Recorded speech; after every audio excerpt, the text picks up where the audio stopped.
welcome everybody to Drunk Dudes in a Gun Room. Today is going to be a fun episode. I can guarantee that. Today we have got Lord Tim Heale. He is a number one bestseller on Amazon. He was in the British Royal Army from an infantry soldier to an experienced psyops.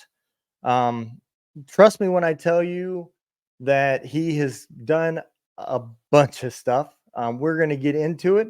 So let's bring on Tim. Hey, how's it going there, Tim? Thanks for having me, Donald. I'm looking forward to this. Oh, I have been looking forward to it for the last couple of weeks. Having to reschedule broke my heart because I know this is Yeah. going to be a fun podcast. Well, I mean, we're talking about my favourite subject, me. Yep. So go ahead and tell everybody a little bit of back history. What brought you to the military, and tell them a little bit about yourself. God blimey. Well, it starts with little way back. I was born and brought up on a farm here in England, and up to the age of 10, I was going to be a farmer. I was going to follow my grandfather and my uncles into farming. Now, at the age of 10, over here, you take what was then called the 11 plus. Now, the 11 plus is like to see how clever you are. Now, unbeknownst to me, I suffer from a little bit of dyslexia back then, and I still do to this day. But that's besides the point. Anyway, I took the 11 plus and failed it miserably. then I was going to go to an agricultural boarding school, and to be able to go to that boarding school, I had to go and take an entrance test. It's a bit like the 11 plus. Well, you got it. I failed that miserably as well, and didn't get a place to go to this agricultural school. The knock-on effect of that is I couldn't really go into farming unless I wanted to be a labourer, and I didn't fancy that. I fancied sort of. Yeah. So I thought, right, can't go into farming. What do? I'll go and join the army. So at the age of 14 and 3/4, you're allowed to go and take the test to join the army, and join the army at sort of 15 and a half. So I went and took the test, went up to the recruiting office, took the test, failed that miserably. The recruiting sergeant, he says to me, son, if you can't read right proper like what I does, you've got no chance of getting in the army. Well, I suggest you go and have a chat with yourself and do a bit of learning, and then maybe come back in a year or two to see if you've got any chance then. Well, that was a bit of a blow. So that weekend I went away and I gave myself a stern talking to. And the following week I went to school and I spent an awful lot of time bunking off because I just didn't get on with school. But I went into every class, every lesson that week. Half of the teachers thought I was a new student. They'd never seen me. Anyway, so I knuckled down for about 6 months. I worked my socks off. And I went back to the recruiting office with a mate of mine who's a bit cleverer than I. And oh, Hubie says, all right, sit down, lads. There's the test papers. Look, I trust you. I've got to pop out and do something else, but get on with the test and I'll come back and mark it later. Anyway, did the test. My mate gave us a few of the answers. Signed. No problem at all. You're good enough for the infantry. So on the 5th of August 1974, I turns up at the Depot de Queen's Division as a junior soldier in the Royal Anglian Regiment. And that's where my career started, way back in 74. I was negative 2 months. I can only apologise for that. It had nothing to do with me. Yep. So one thing I said was going to talk about is the training. So Yeah. how long is y'all's basic training and your advanced training?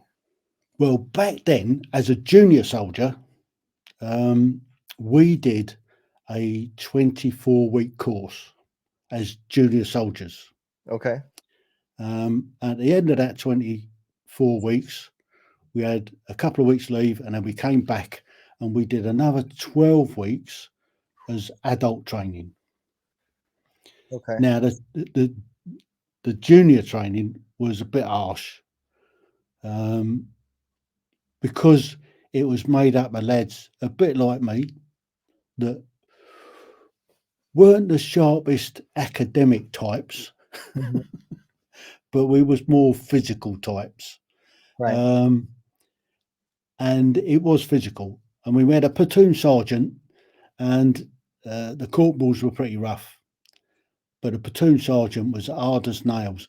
He was a battalion boxer, and you had two opportunities. You muck up the first time, you get a warning. You muck up the second time, there's two punishments. You can accept my punishment, or you can go on orders and lose money. I'll take your punishment. And that generally was a dig. Like hell. Yep. Trust me. But it was better than having pay taken off you, Yep. which back in them days was pretty poor. I must admit, we was on what, £4.72 a day.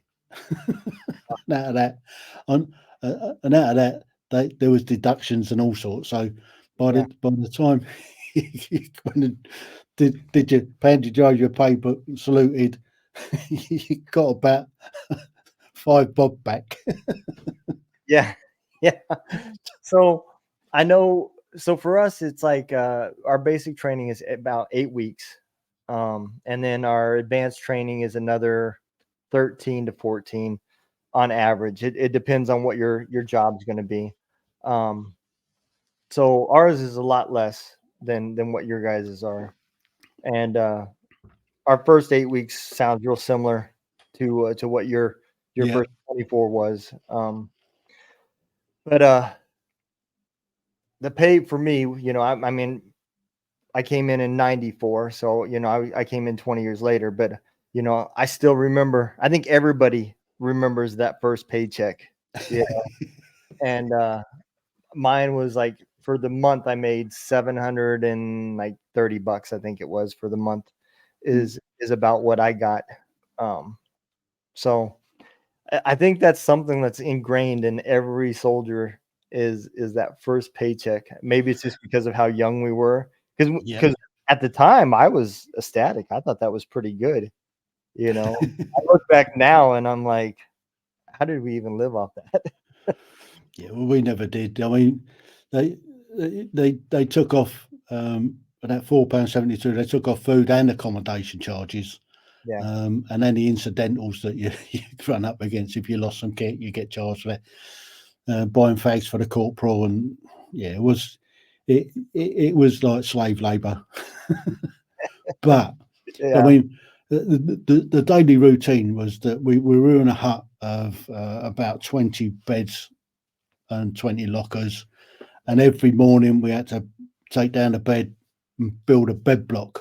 Um, that's using your blankets and your sheets to stack up into a block, and then you have to lay all your kit out on your bed in a particular way, and it had to be really stiff. And that first 6 weeks, I don't think anybody survived an inspection without having their bed upturned, or their locker going out the window. Yeah, it was a real muckabout.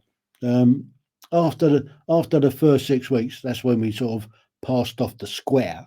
So that first 6 weeks was pretty much physical PT and square bashing.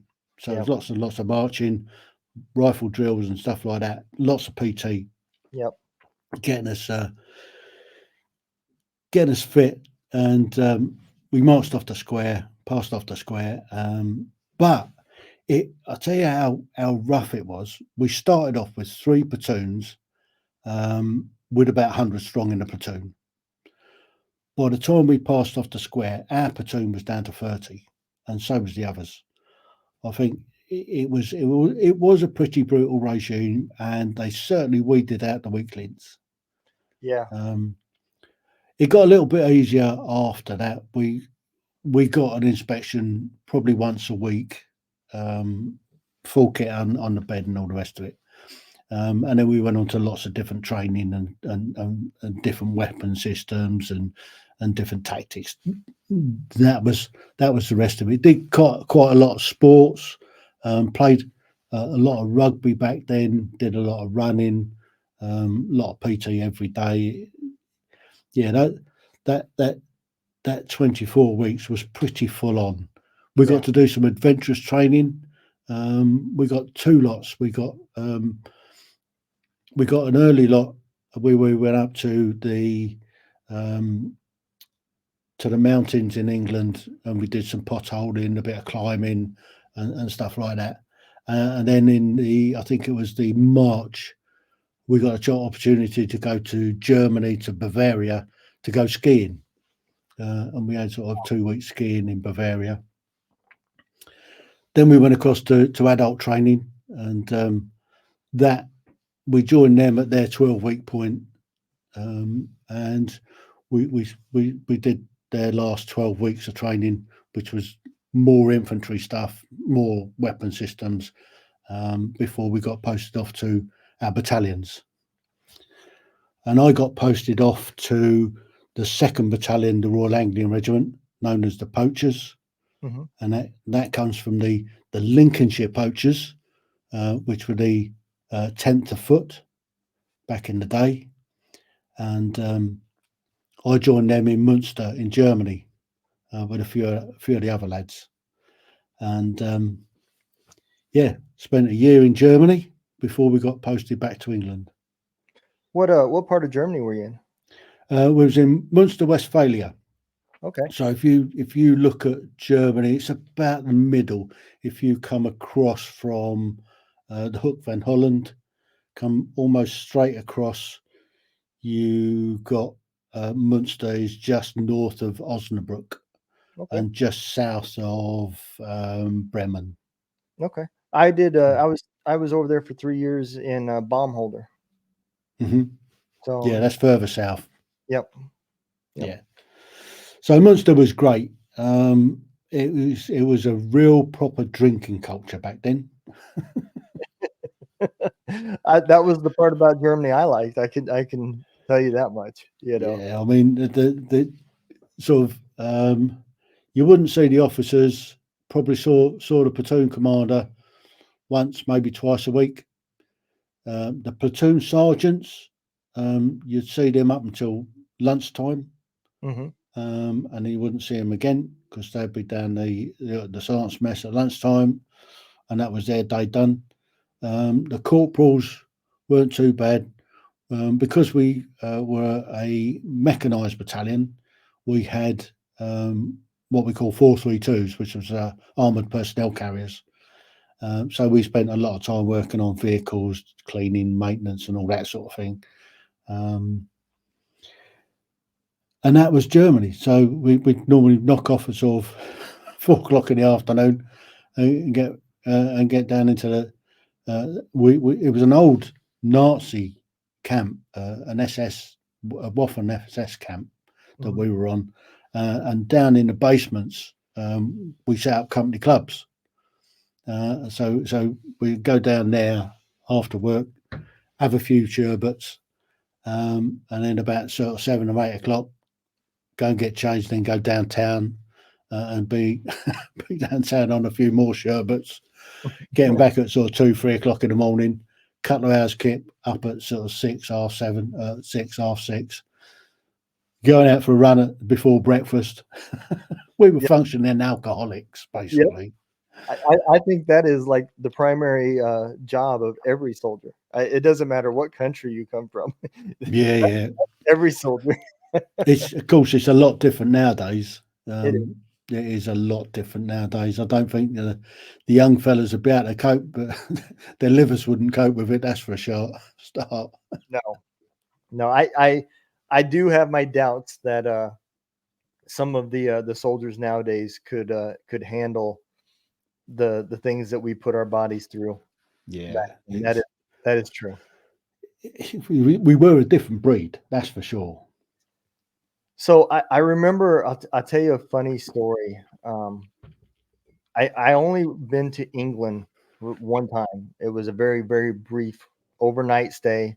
We were on our way to Afghanistan, and we laid over in England. I don't even remember where we It were would have at. been Bryce Norton, I guess, unless Yeah, you went to American base, and that would have been American base. on American base. That would have been Lakenheath. Okay. Um, It's over in Norfolk, Suffolk Way. okay. So we landed there to refuel, and the plane broke down, and so we stayed overnight.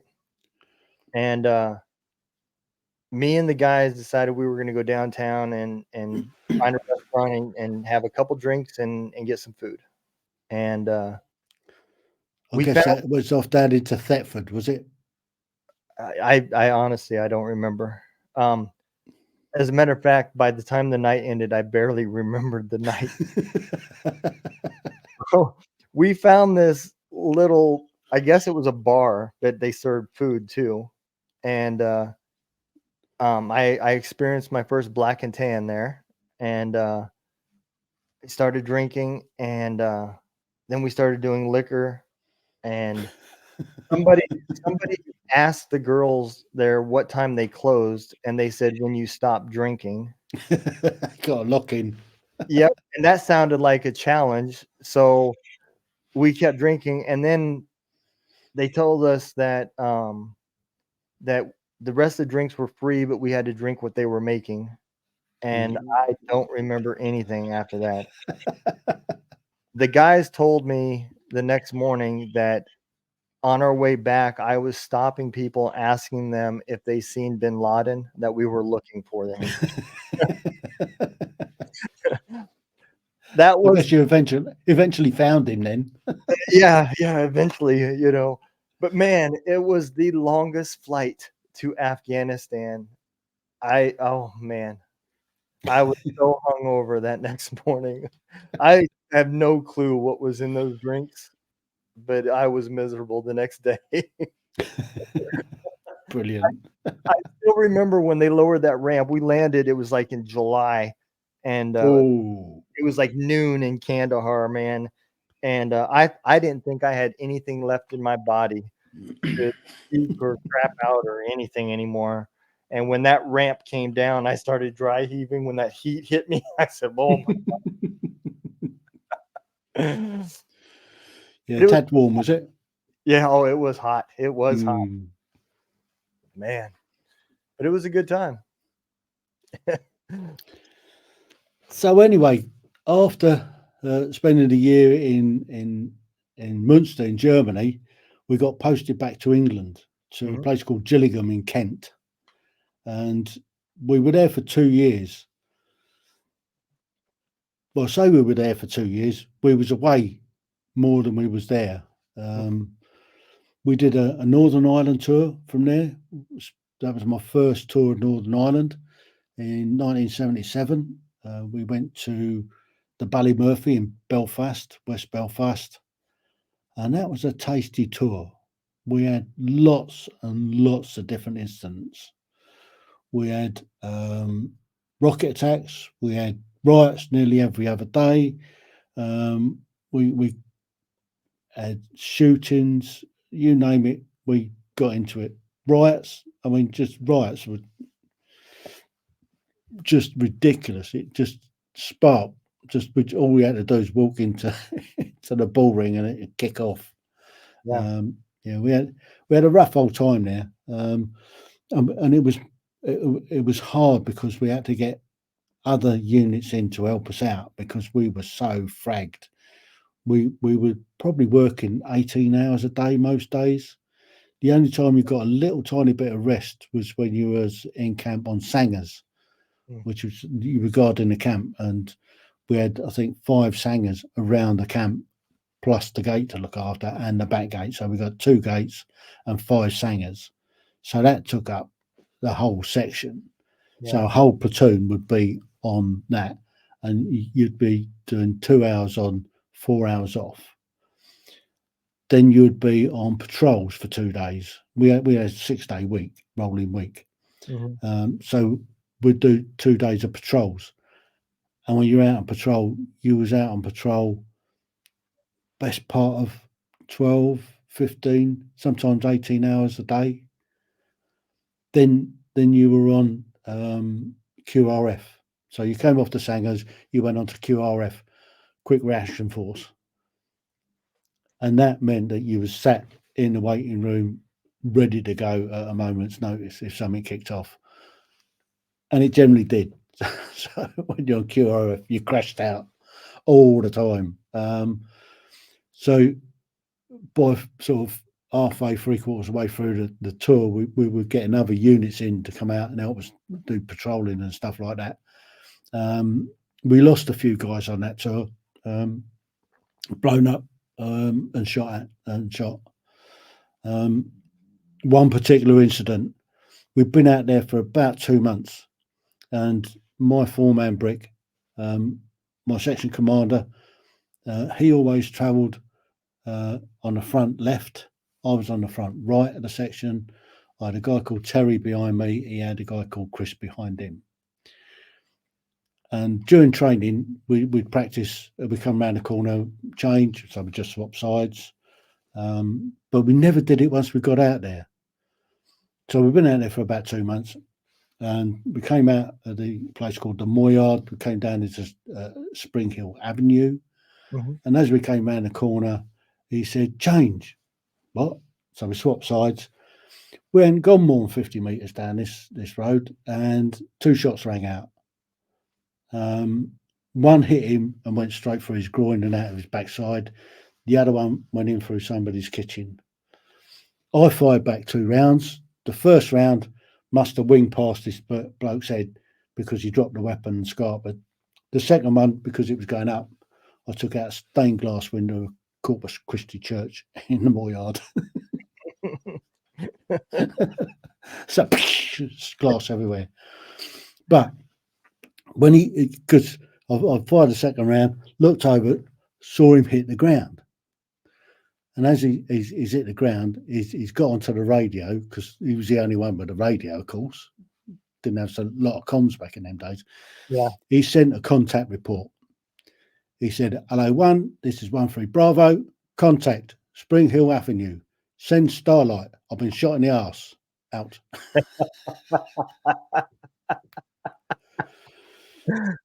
So after he sent that contact report, it got really, really scary because the streets started to fill up. Yeah. There was just the 4 of us. We lost the rest of the platoon. They were still stuck up the other side of the Springfield Road. They didn't get to us till about 4 minutes after the contact report went out. The ambulance arrived just before them. It was a Saracen ambulance, so it's an armoured ambulance. So we dragged him into this alleyway, followed up one thing and another. We recovered the weapon, which was an M1 carbine, courtesy you guys. Thank you very much. And it still had a few rounds left in it, so they could have taken us all out if they were any good. They weren't.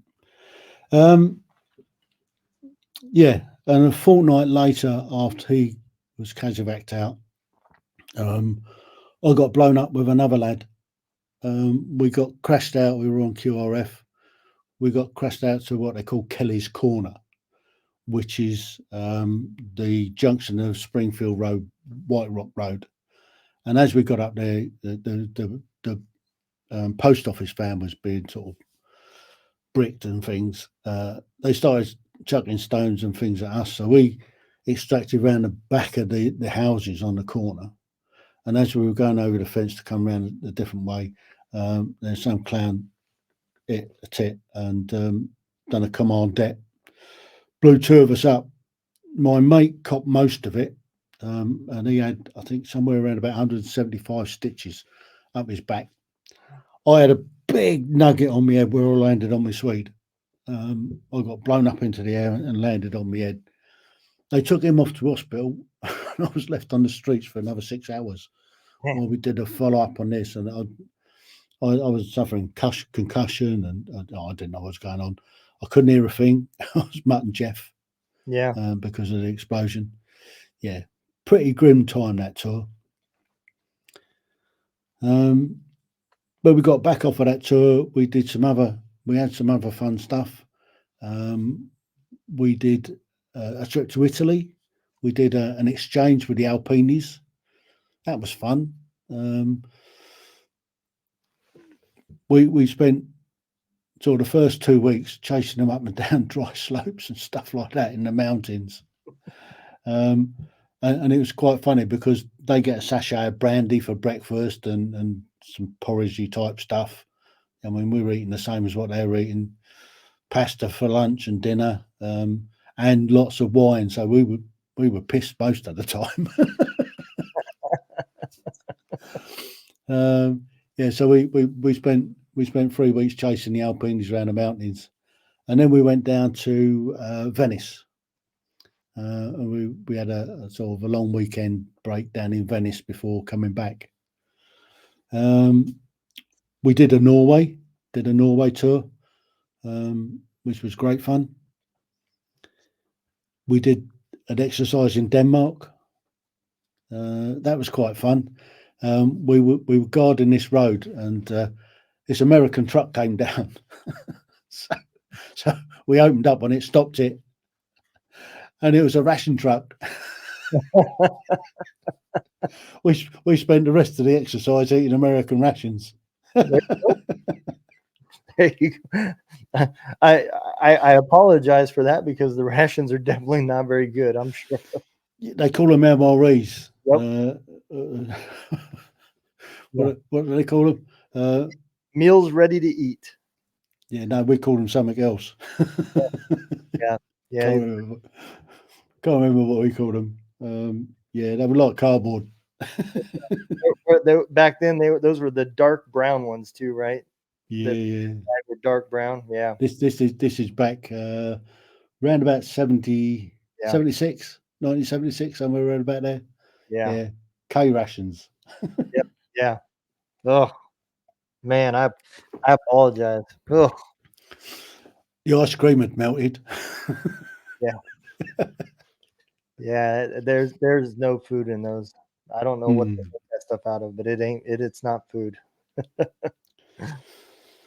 So the halfway through 1978, we got the best posting we ever had, Berlin. So Berlin was awesome. Back in 78 to 80, we were there, 2.5 years in all. And yeah, what a fantastic place Berlin was back then. We were in a camp called Montgomery Barracks, which was the other side of Gatow, which was our airfield, in a village called Kladow, and it was right on the wall. So where my quarter was, because I'd got married by then, my quarter was literally 100 meters from the wall. Oh, wow. The other side of this wall was a big Russian camp. Really? And they used to drive the tanks around all the time. Yeah, you got used to it in the end. But yeah, it was originally it was a bit scary, but you know, we decided that they weren't going to bother coming for us. Yeah. Wow, man, that you think about all the history, that you just talked about, Well, Rudolf Hess was still alive, so we were having to guard Spandau Prison, and I did that once and got into trouble. Apparently, you're not supposed to look at him when he's doing his exercise in the yard. You're on the sort of the guard towers round, and you just look over. You're supposed to be looking out, not in. So I looked down. I saw Hess one day just sort of sat there reading or whatever he did. And he looked up, saw me, and the next thing I know, I got a bollocking for looking at him. And then we used to do what we call flag tours. So we had big Opel Imperials. They're like big limousines, big black Mariah type limousines, and they're before you done up in your number 2 dress, which is that one just up behind my head there. Can you see it? Yep. That's a number 2 dress. That one, yeah, that one. All right. So that was our best uniforms for the time, and we used to go through Checkpoint Charlie, and the only way I can really describe what it was like going from a colour film to a black and white film. As soon as you got into East Berlin, the whole place was grey. Yeah. Everybody looked grey. The whole place looked grey. Different shades of grey. It just looked like a black and white film. Yeah. And we were the only splash of colour that was driving round. And when we used to go through there, we used to pick up a tail. And we usually get a Russian tail or an East German tail. And they'd just follow us around all day. And there were a few points of places that we had to go and visit. There was the Tomb of the Unknown Warrior, or the Russian War Memorial. We used to have to go and pay our respects to that, give them one of them. There was a museum that we used to go and stop at, military museum, and that was quite interesting. So you sort of leave 2 people in the car and 2 people to go and have a wander around in this museum. 2 people to get out of their car, follow us about. It's quite amusing. And then there was, of course, the British military train, and that was a brilliant duty. That meant you started early in the morning in Charlottenburg, and you go down through Potsdam, and you go down to Brunswick, and you get a big old fry-up breakfast on the way down there, and you stop at, and they get out and they do the bit with all the passports at the border crossing, and there's chains on the on the door, so they can't get in or you can't get out, one of the two. And then as you're driving down or going down through what was East Germany, it was like a Pullman opulence. And then you get to the other end and you go through the same rigmarole. It usually takes sort of 3/4 an hour to go through each end, and then you get about 4 hours in Brunswick before doing the return journey. And on the return journey, you get a dinner on the train, and it's great fun. Yeah. Now, little story. My mum come over. Okay, she came over for a couple of weeks, stopping in Berlin. So we took her on the military train down to Brunswick, just because we could. And you get a brief up. You're not allowed to sort of move around the carriages when you stop and doing the border crossings. So just before we got to the first crossing at Potsdam, my mum pops off to the loo. We pulls into the station. We pulls out the station. An hour later, she comes toddling back from the toilet. Spent an hour sat in the car seat.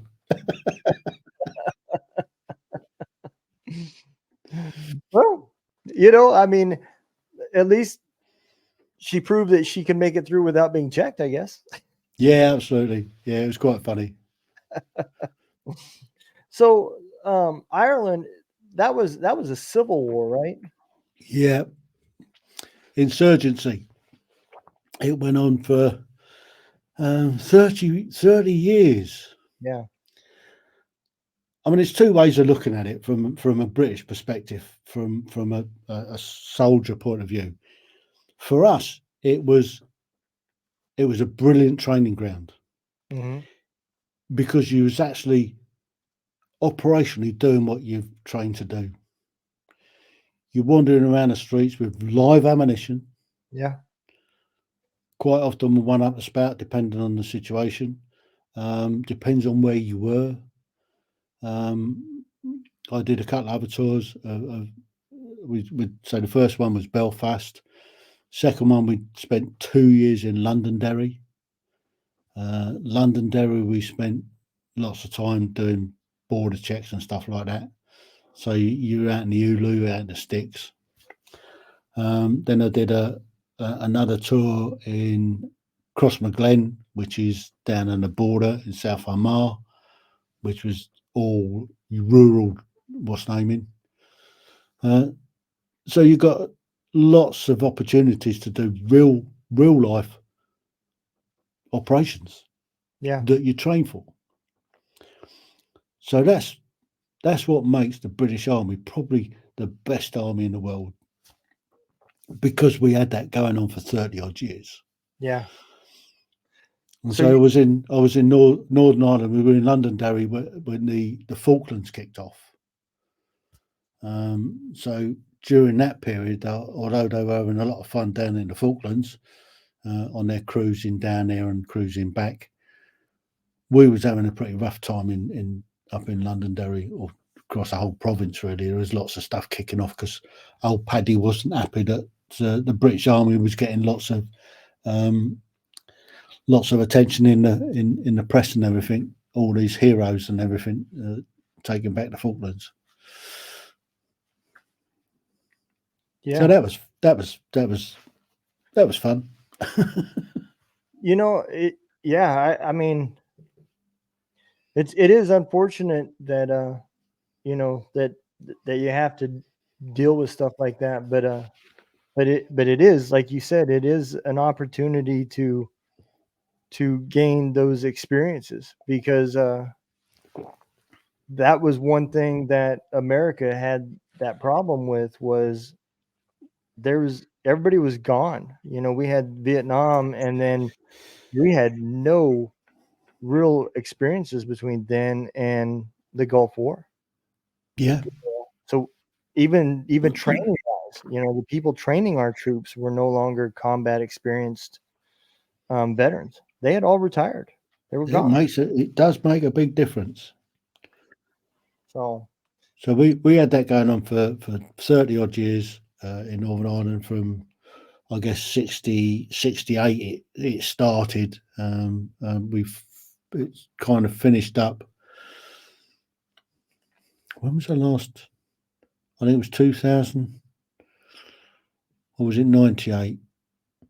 Yeah, I think it was 98 that they somewhere around about the Good Friday Agreement, and it kind of, but we've still got troops out there, but they're not patrolling the streets. They're not doing what they used to do.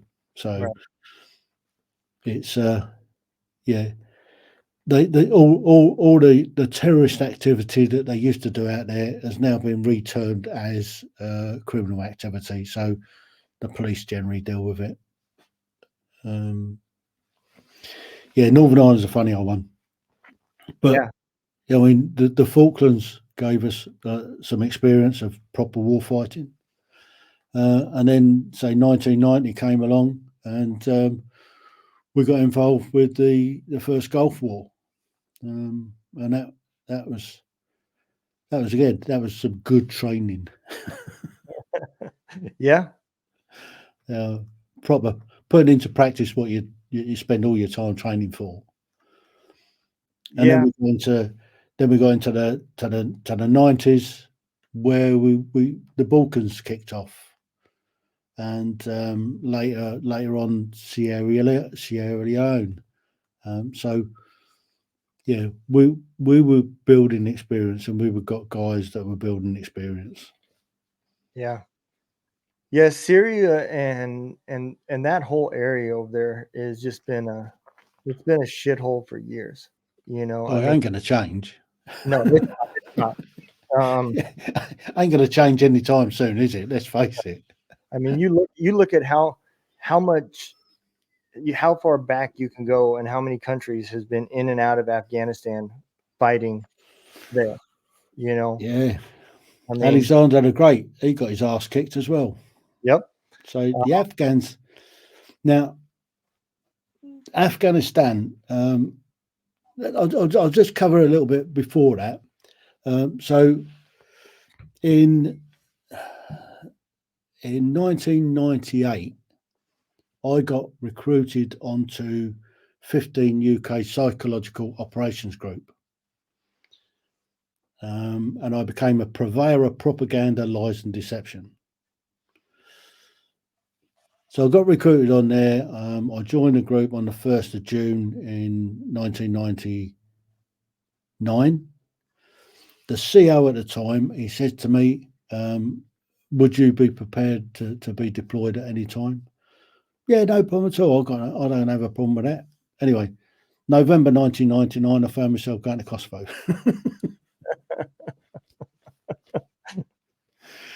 Yeah. So I spent a year in Kosovo. I did 2 tours. I did what we call Agricola 2 and 3. So I went in after the initial scrap to get in there. And my job was at that time working in the psychological support element, the PSE, for the brigade headquarters.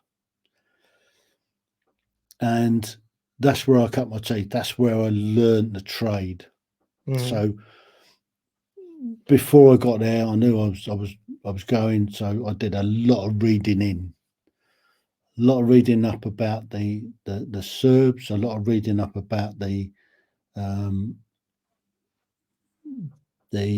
ethnic Albanians that was in Kosovo, and a lot of reading up of what had gone on there.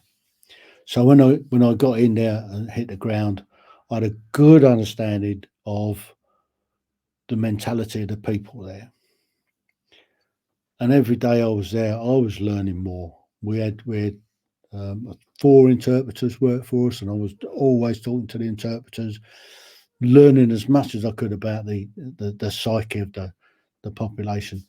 I spent a lot of time going around the different battle groups that were there. I went to the Swedish battle group. I did a lot of work with the Swedish battle group down in a place called Grazanica, which was just to the south of Pristina. I was based out of Pristina. They were down in Grazanica. Grazanica was a Serb enclave, and what their main task was to keep the Serb population fairly safe.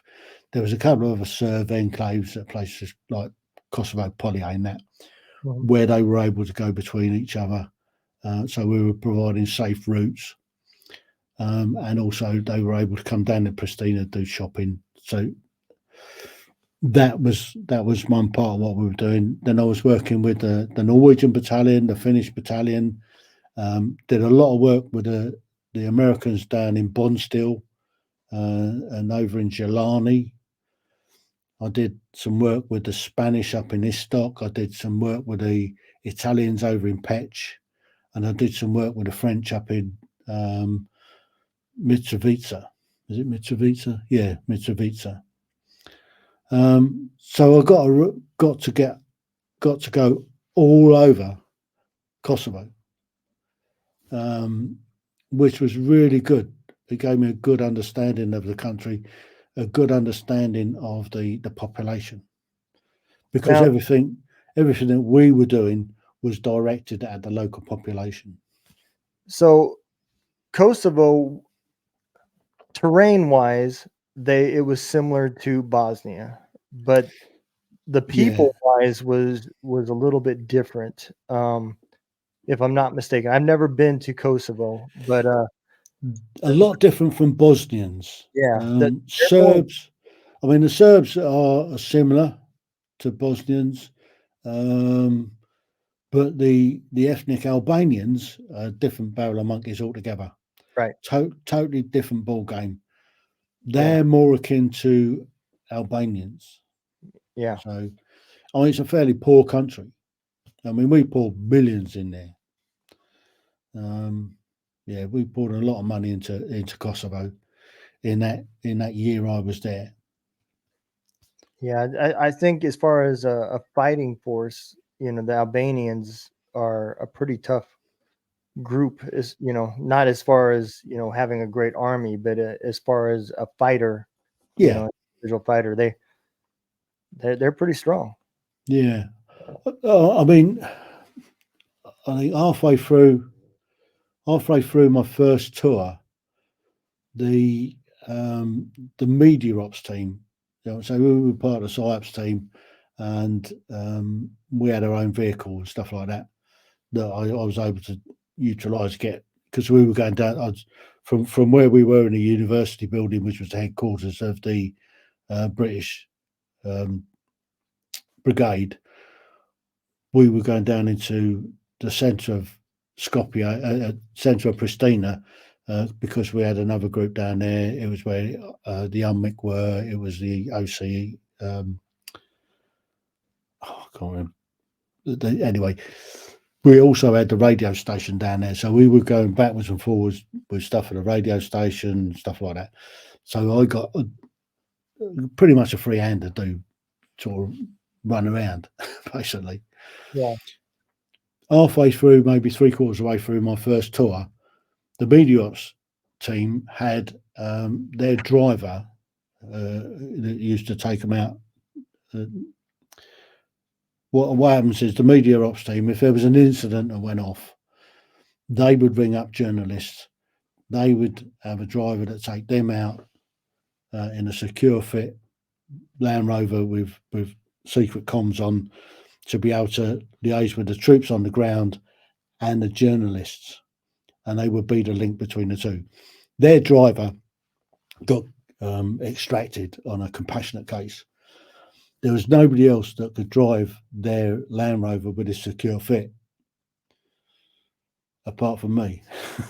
so, so I got dicked quite often to go out with a media ops team um, to incidents, and I went out to a couple of the mass graves that they found. Hmm. That was quite harrowing. Um, so we would be the link on the ground. The funny part about it is there was a couple of the journalists. There was one guy from the Telegraph, the Daily Telegraph here in England, and a couple of others that knew that I was a psyops operator working with the media ops team. So, so, so a purveyor of propaganda, lies, and deception was conversing with journalists. Right. Yeah, you couldn't make this stuff up. Yeah. So when I came out of Kosovo, you got back into doing some sort of training, and I did a lot more training once I got back into back to Chicksands where we were based, and I was on an exercise. It was called the Joint Maritime Course up at Faslane in Glasgow, just outside Glasgow. Now we support another exercise at the Staff College, and I thought it was one of those. So we've gone up there, and we got briefed up on this exercise. And the Joint Maritime Course is massive. They've got like two carrier groups, one, the British one on the Illustrious coming up the the west side of the country, and then we've got an American one coming up on the west side of the country, and they've got I forget which aircraft carrier it was. It was a big one, and all the entourage that goes with that. There's special forces coming. There's jets coming in. There's all sorts of stuff coming in on this particular exercise. So the second week we were due to go out on Illustrious to operate off of the carrier. So the first week we were in the maritime ops room in with the SF spell, the Special Forces cell. So seeing what was going on, and we were producing some radio stuff, broadcasting to to the islanders, letting them know what was going on, stuff like that.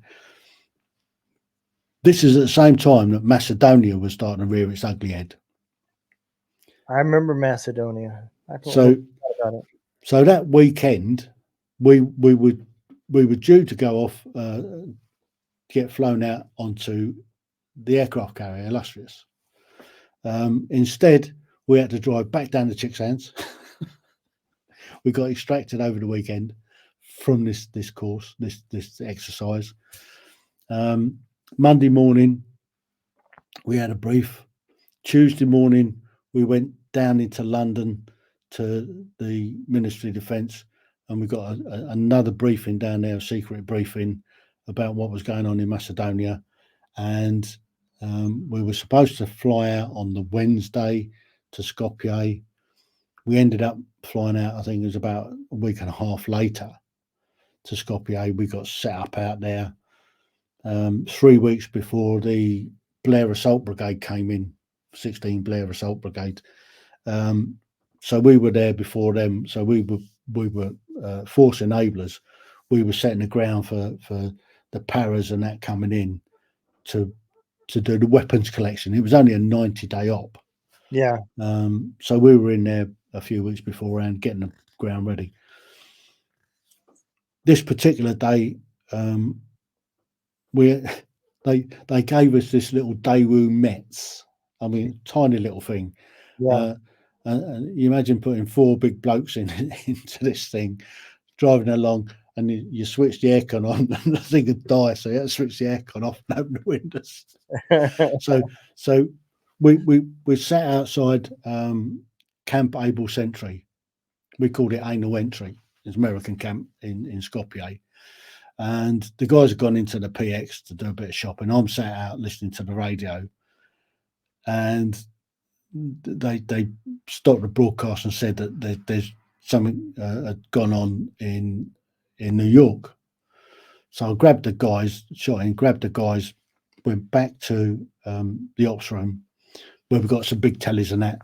We got back and saw the second jet going to the Twin Towers. 5 months later, I found myself in Kabul. Yeah. How did I get there? Now, flying into Kabul, that first flight, we've flown over on a C-17, the old Globemaster. Yep. And they come round and they said, right, you need to pull your body armor on and everything like that. We're going to do a tactical landing at night. So all the lights go off on the aircraft, and this thing's been thrown around the sky. Yep. And it's coming in, bang, it's hit the deck as it's come to a stop. Back doors are open. This is January, mind. It's freezing cold. Yep. Kabul is freezing, and they've opened the back doors on this thing, and it's pitch black. You could barely see anything. Anyway, it's come to a stop, and there's little lights leading us off the aircraft into these tents, and we're getting a briefing. I mean, this is the middle of the night, and this guy's giving us a briefing on everything that can bite and eat you and can kill you and one thing and another. Oh, by the way, don't step off the hard standing. We haven't cleared the mines yet. Yep. Anyway, they've slung us on the back of this Italian truck, and it's driven us through the streets of Kabul in the middle of the night, and there's nobody about. There's odd groups of soldiers with these oil drum fires stood on corners and things like that, the Mujahideen types. They've taken us off to the university building where we were stopping, where the ISAF headquarters is going to be.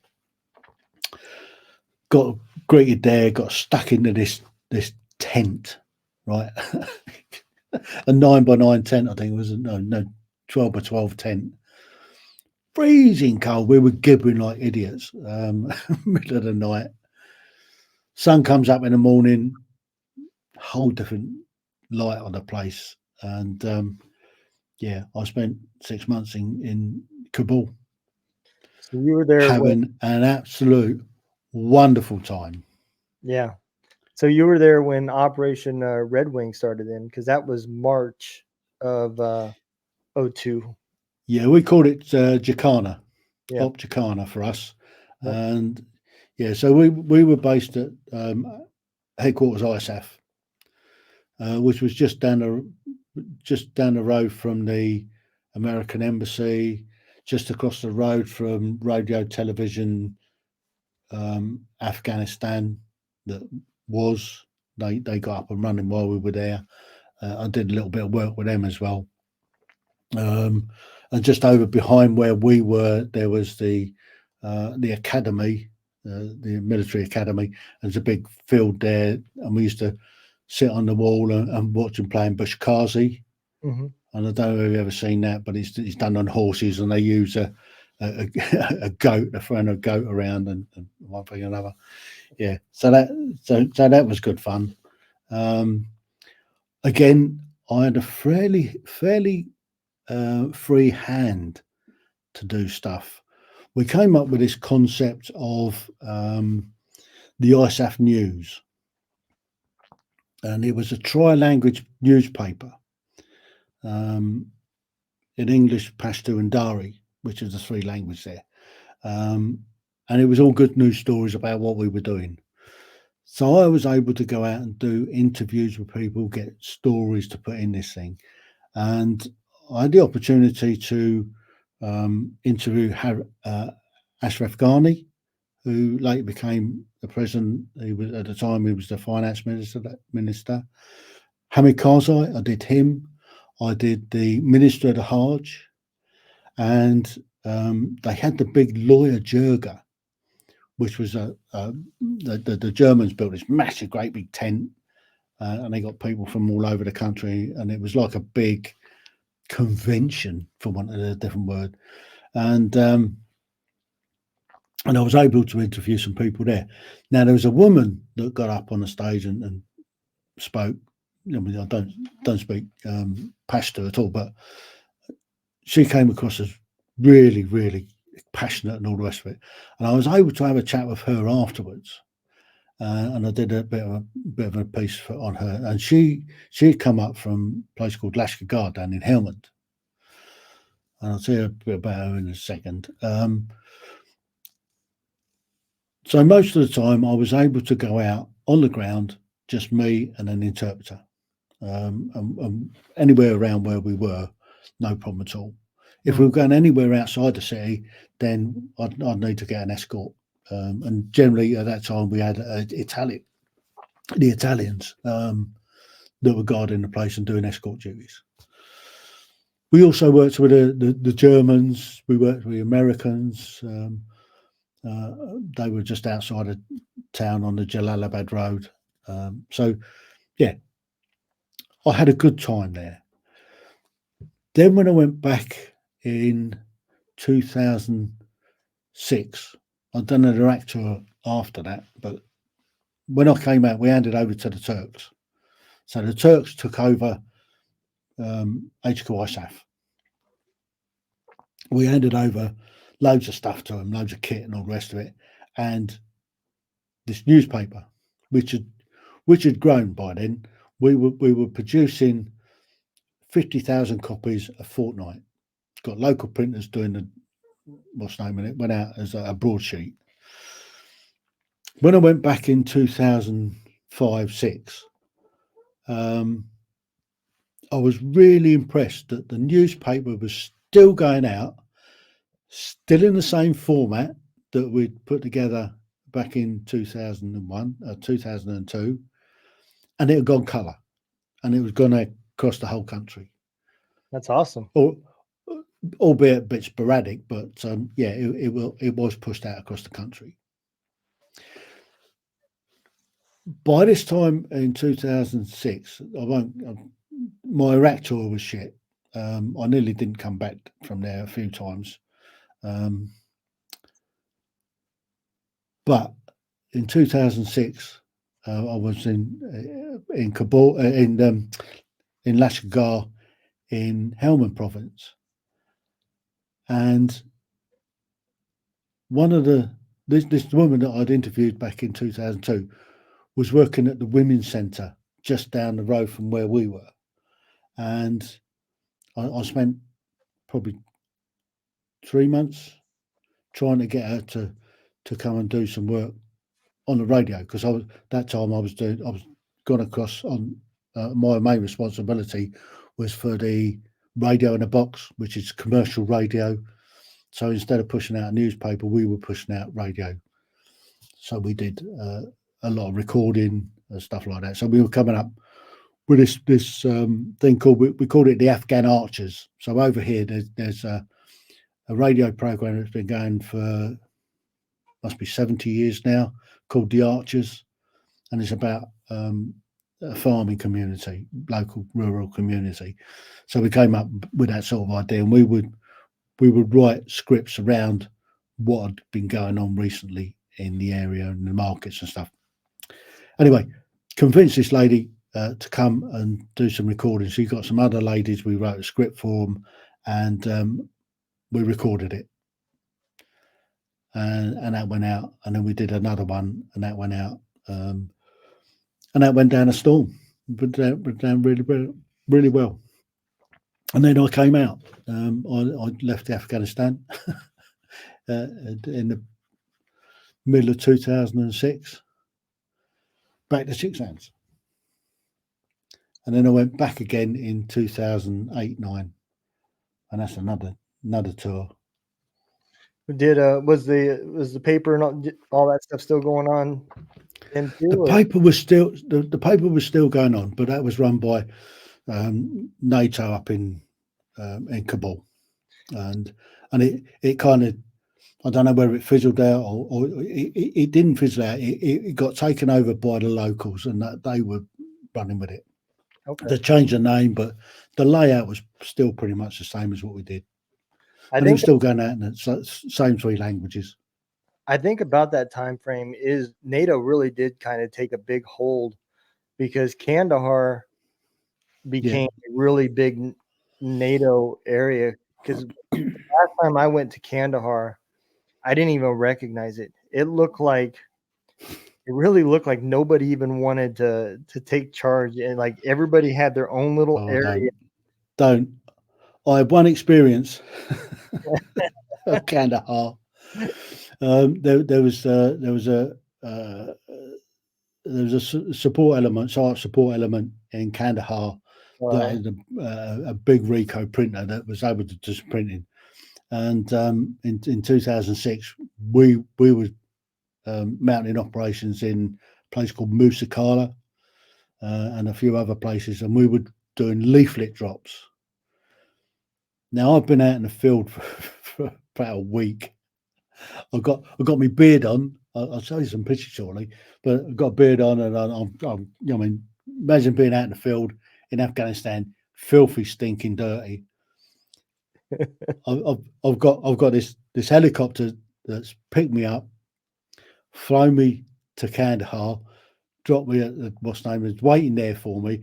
I've had to walk through Kandahar to these guys to pick up this couple of boxes of leaflets to go and drop out of this helicopter.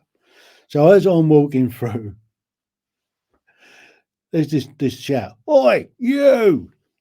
I carried on, "Oi, you, yeah, you!"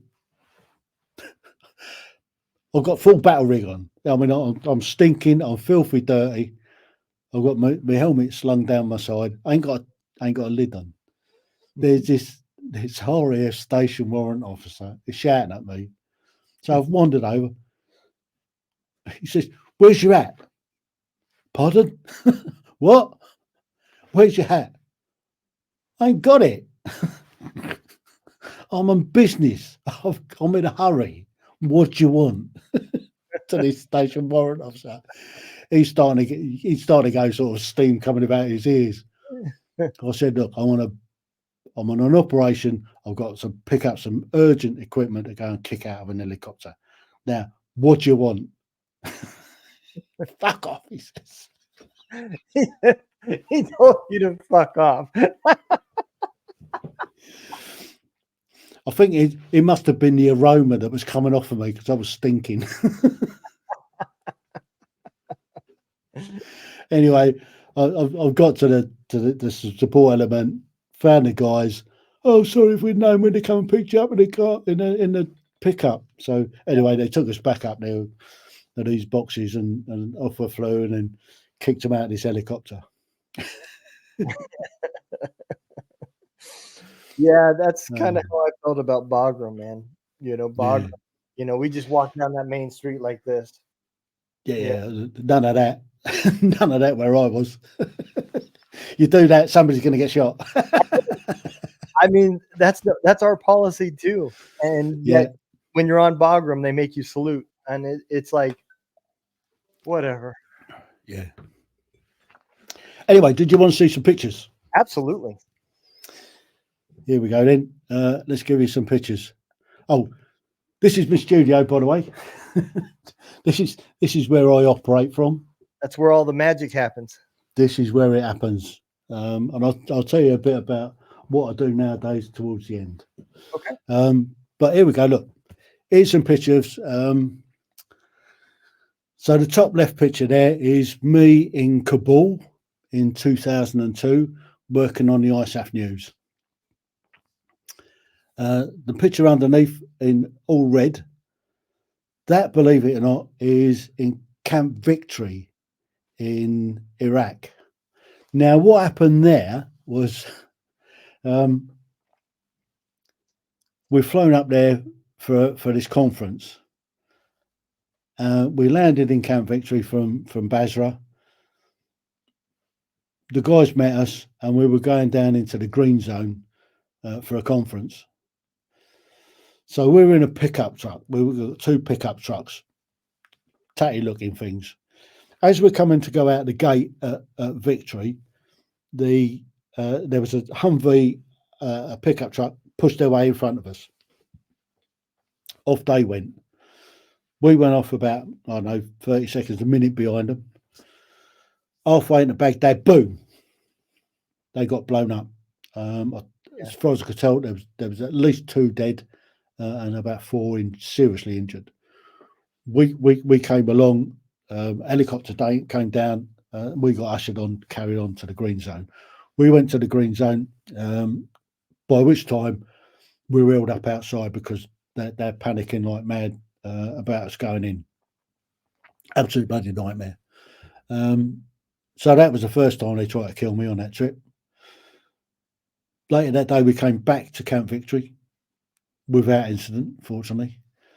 That evening, we sat on top of this hooch. They put us up in this single building, but we were able to go up on the roof. We got one of these pot fire things going, and we were having a few near beers and just chewing the fat.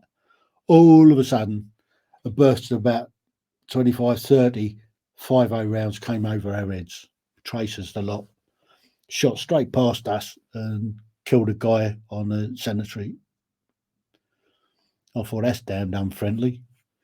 And then the following day, we were due to fly out. There's a sandstorm. Guy behind us waving, so come on, hurry up! You need to take off. So we're busy doing the old what do you call it, military tourism bit. Anyway, we jumped on this Herc. We took off, and the pilot said, "That's lucky. They've just shut the airport." We would have been stuck there for about a week, I think. So we managed to just get out. The picture in the middle at the bottom is I was out on a patrol. Notice I got a full beard on back in those days. That was good fun. The top picture with that big stick, a big lump in the middle, that's a radio in a box. Okay. That's at Kajaki. Now, when I got up to Kajaki, right at the far end was an observation post where this radio in a box was just sat there gathering dust. So I moved it from that end to the other end of this ridge, which is about 3 kilometres or so. And I had another guy help us, and we Sherpa'd it. We had to carry the bloody thing. It's quite heavy. And then I set it up, and we were broadcasting. The picture to the bottom right, is my younger days as a young soldier, and that thing covered up behind me is what we call a Wombat. It's a 120mm anti-tank gun that fires a Hesh round, a high explosive squash head. Brilliant bit of kit. And that was on a concentration down in Sennerlager in Germany. And the top picture on the right is me with my granddaughter a few years back at Horse Guards in London. And I was working, and my job was to look after the minor royals on that day. And my granddaughter came up, and she had a fantastic day out. That's awesome. This next lot of pictures. This is the work I did in London. The picture on the left there is me getting presented to the at that time the Duke of Edinburgh, Prince Philip, and just happened to take that picture as the bus went past. Have a nice day. That was the opening of the Field of Remembrance before the Remembrance Weekend. The top centre picture, I got a Emeritus Service Award from the General Officer Commanding of London District for some of the work that I did there. The bottom one is I'm just getting ready to mount guard. In fact, I think that one was a Remembrance Day parade, and my job on that was to release London Transport from St Anne's Gate to make sure that they went behind the right band, because there's 4 bands that go out on Remembrance Parade, and I make sure that they go out in the right band. And then I'm going to have breakfast, and then when they come marching back from Whitehall round onto Horse Guards approach, then I'm on the corner trying to keep some sort of semblance of order where where the old boys are marching, and it's a nightmare. And the picture on the right is that's the Wellington room in Horse Guards, and we were collecting for the Poppy Appeal coming up to Remembrance. This next batch of pictures is some of the the sports I've done. So back in the early days, I used to be a hang glider pilot and hang gliding instructor, and that was my hang glider. It was a Highway Excalibur, really fast hang glider for the time. Had a great time with that. The picture in the middle is on my I had a Ducati 749S that I used to take to track days, and that's at Brands Hatch. Then the top right is I'm a telemark skier. So I telemark skied for about 40 years, and competed as well at the British Telemark Championships, and I skied for the Army. The bottom right is I've done a lot of sailing. That particular picture was taken on the Guards yacht coming round the south of Copenhagen, round Sealand. Then the little picture there is my little old Lotus Elise. Sold it a little while ago, but I used to take that to track days as well. Done a lot of hill walking over the years. And the middle picture on the bottom left is me playing a bit of rugby. I played rugby from school until I was 56. I played my last game when I was 56. Wow. I was hoping to play till I was 60, but I ended up being broken. It's a tough sport. It's a fun sport. I played American football as well for a couple of years, and that was fun, but nowhere near as much fun as rugby. Yeah. This next little group, I do like to dress up. So the top left picture is that was at the Holiday Inn in Skopje, and it was a NATO briefing, and we got in there before they actually did the briefing, and I was doing some mucking about.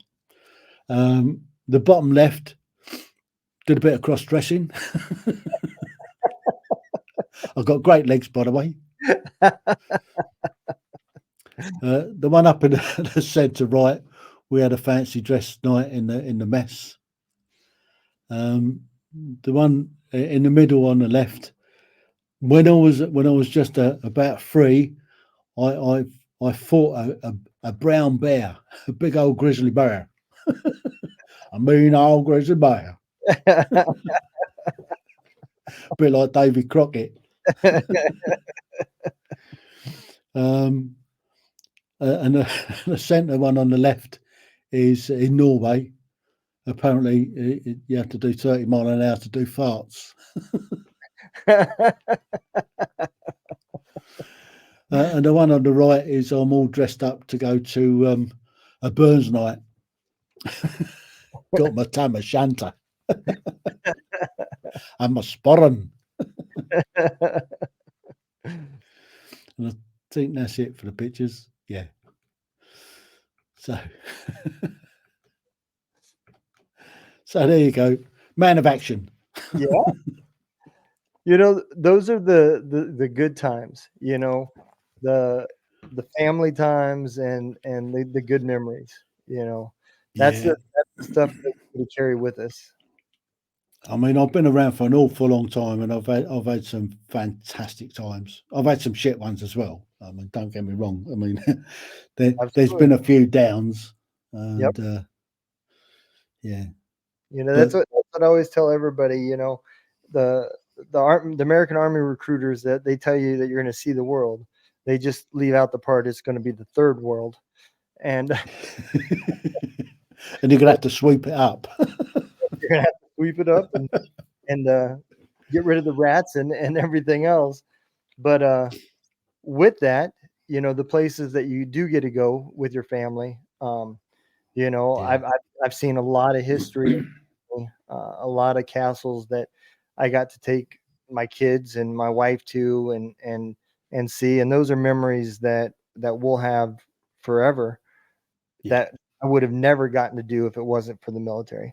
So if it wasn't for, you know, the bad, you're not going to have the good as well. You got to have both. Oh You can't yeah, have one. So yeah. If you can have more good than bad, then you're not doing so bad. yep, I mean, I've had an awesome career over the years. I've done some amazing stuff.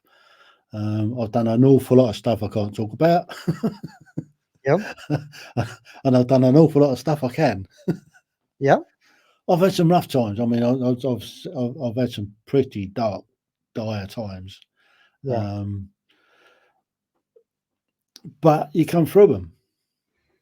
yeah, I mean, I've lost 2 best mates, and that has been really tough. I lost a wife. They'll get a load of this. With her for 25 years, married for 23 years. She got cancer the first time, managed to get over that. They said if you clear for 2 years, you'll be fine. A year and 11 months, it came back a lot more aggressive the second time. And she went and died on me, left me alone. mm, Who'd you get in touch with? The year before and a day before, the year before and a day, my best mate died. mm. 5 Yeah. years later, I married his wife.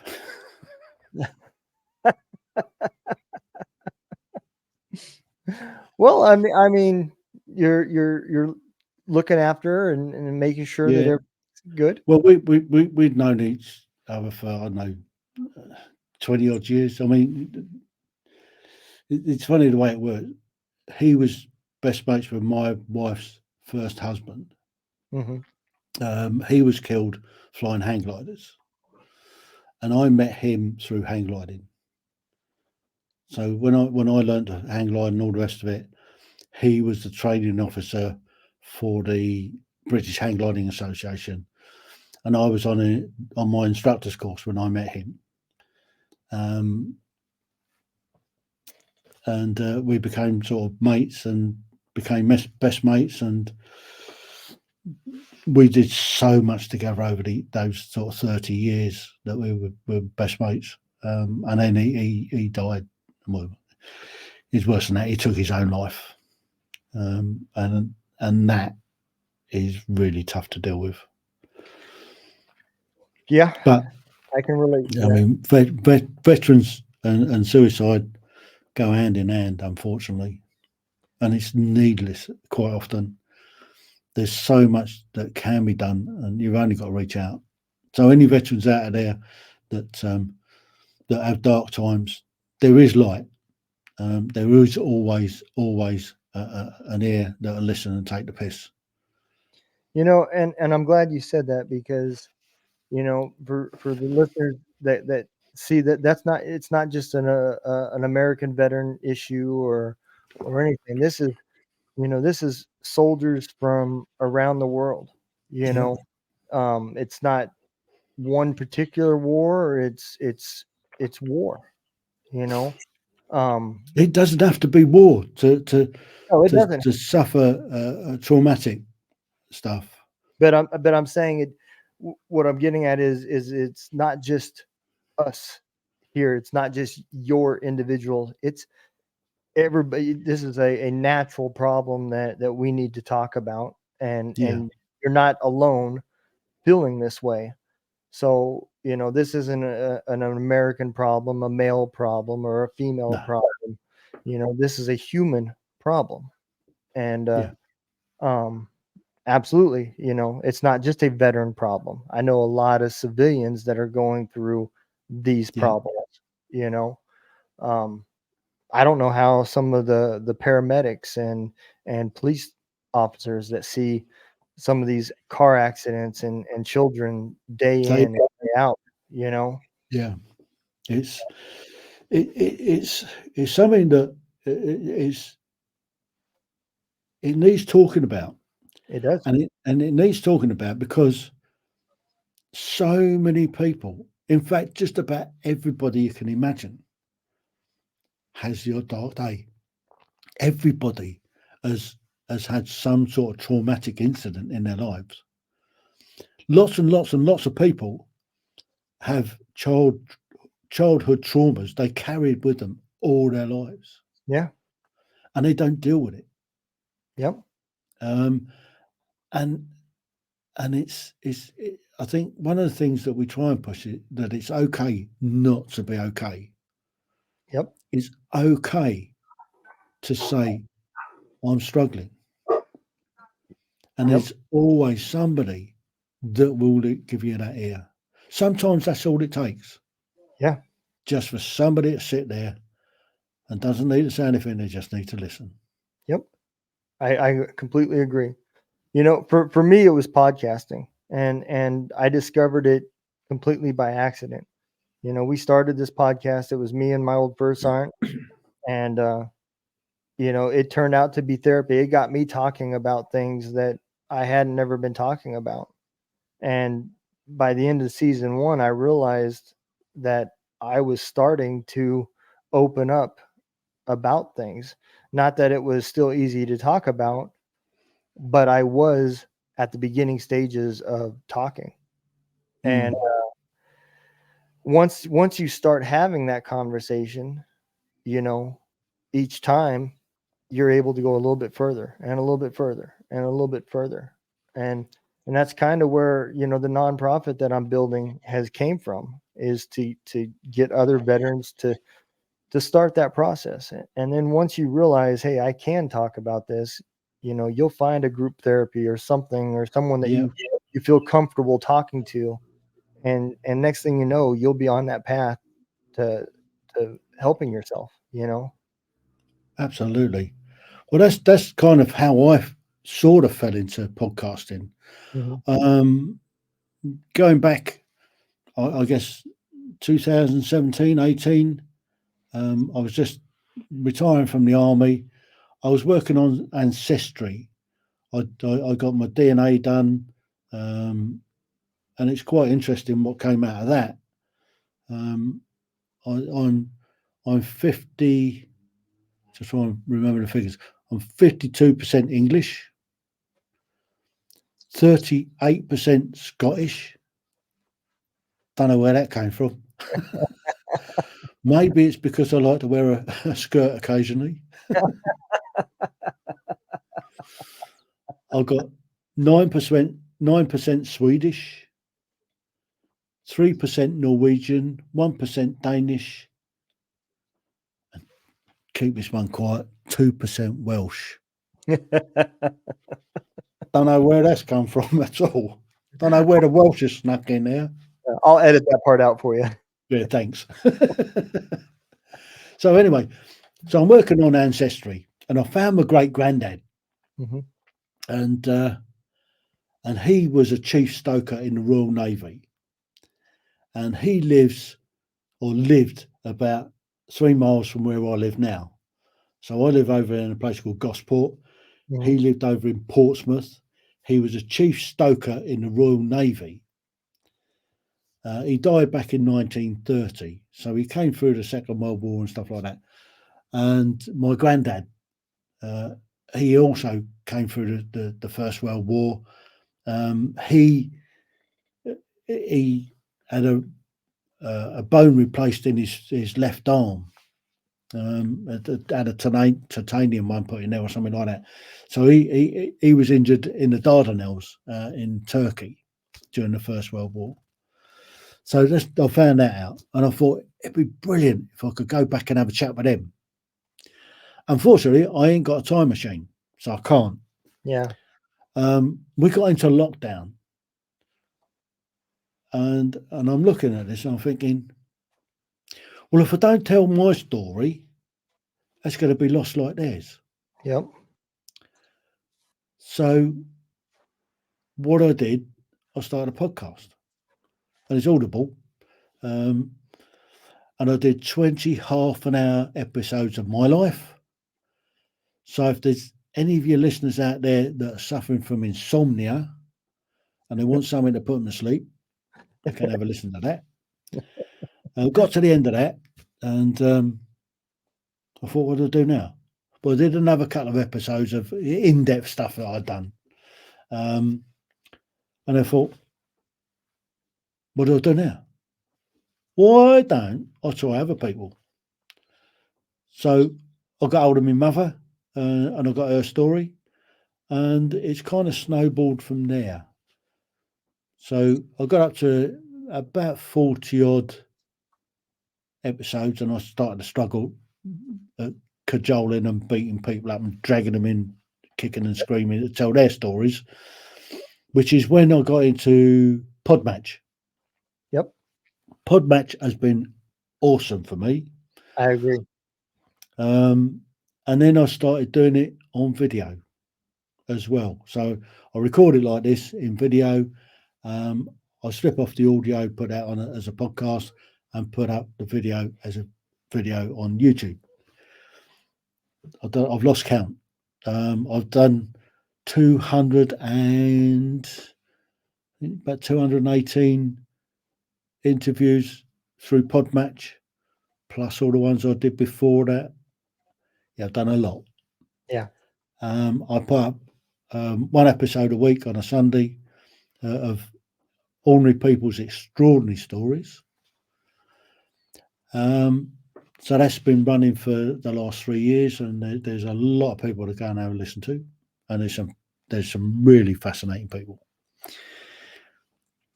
Then I do a live show on a Thursday evening. That it started off. We call it Thursday. In the British Army, on a Thursday, we call it Thirsty Thursday. So Thursday evening, everybody goes out on the piss on a Thursday evening. Friday morning, you're hungover like it's no tomorrow. CO's PT, commanding officers PT on a Friday morning. Everybody's out for a run and everything. The CO's there. You can't miss that parade. But you've been on the piss all night. Yep. And the idea of CO's PT on a Friday morning is clear the hangovers before you scarper at lunchtime. You go on any military base in the UK on a weekend, it's dead. Everybody's scarping at lunchtime on a Friday, and they're back Sunday night or Monday morning. Yeah. Um, I lost my track. Where do I get to? Yeah. So that was that. So now I got into this Thursday malarkey. And I got friends in, and we set up on StreamYard, and we'll just have a chat about different stuff, and lots of mental health came into it. Mm-hmm. And it's evolved now into what I call everyday conversations regarding mental health. And I'll get a guest on each week, and we'll have a chat about different aspects of mental health, whether it's bereavement, whether it's suicide, whether it's addictions, whether it's um, trauma. We'll talk about any subject around that, the mental well-being, and we're trying to take the stigma out of mental well-being. It's okay to talk about it nowadays. Yeah. It's okay for people to say, I'm not okay, I need a little bit of help. And all we're trying to do is to help at least one person, to stop one person taking their own life, or to help one person at a time to seek help. And that's been going now for year and a half, something like that. That's awesome. Sometimes it's difficult to get somebody on. I can really, Sometimes it's just me. I can absolutely relate. So we're going on season 3. January we'll start season 3 for us. And season 1 we knew absolutely nothing about podcasting. So yeah, we sounded like idiots. And by the end of season 1, we were starting to figure it out. And you know, by the end of season 2, I think we're slowly catching the hang of it. And hopefully season 3 will be even better. Yeah, I mean, it's always a work in progress. There's always something you can do different. Yep. I mean, I was doing everything in StreamYard. I had a green screen behind me, and I just used the camera that was on the iMac.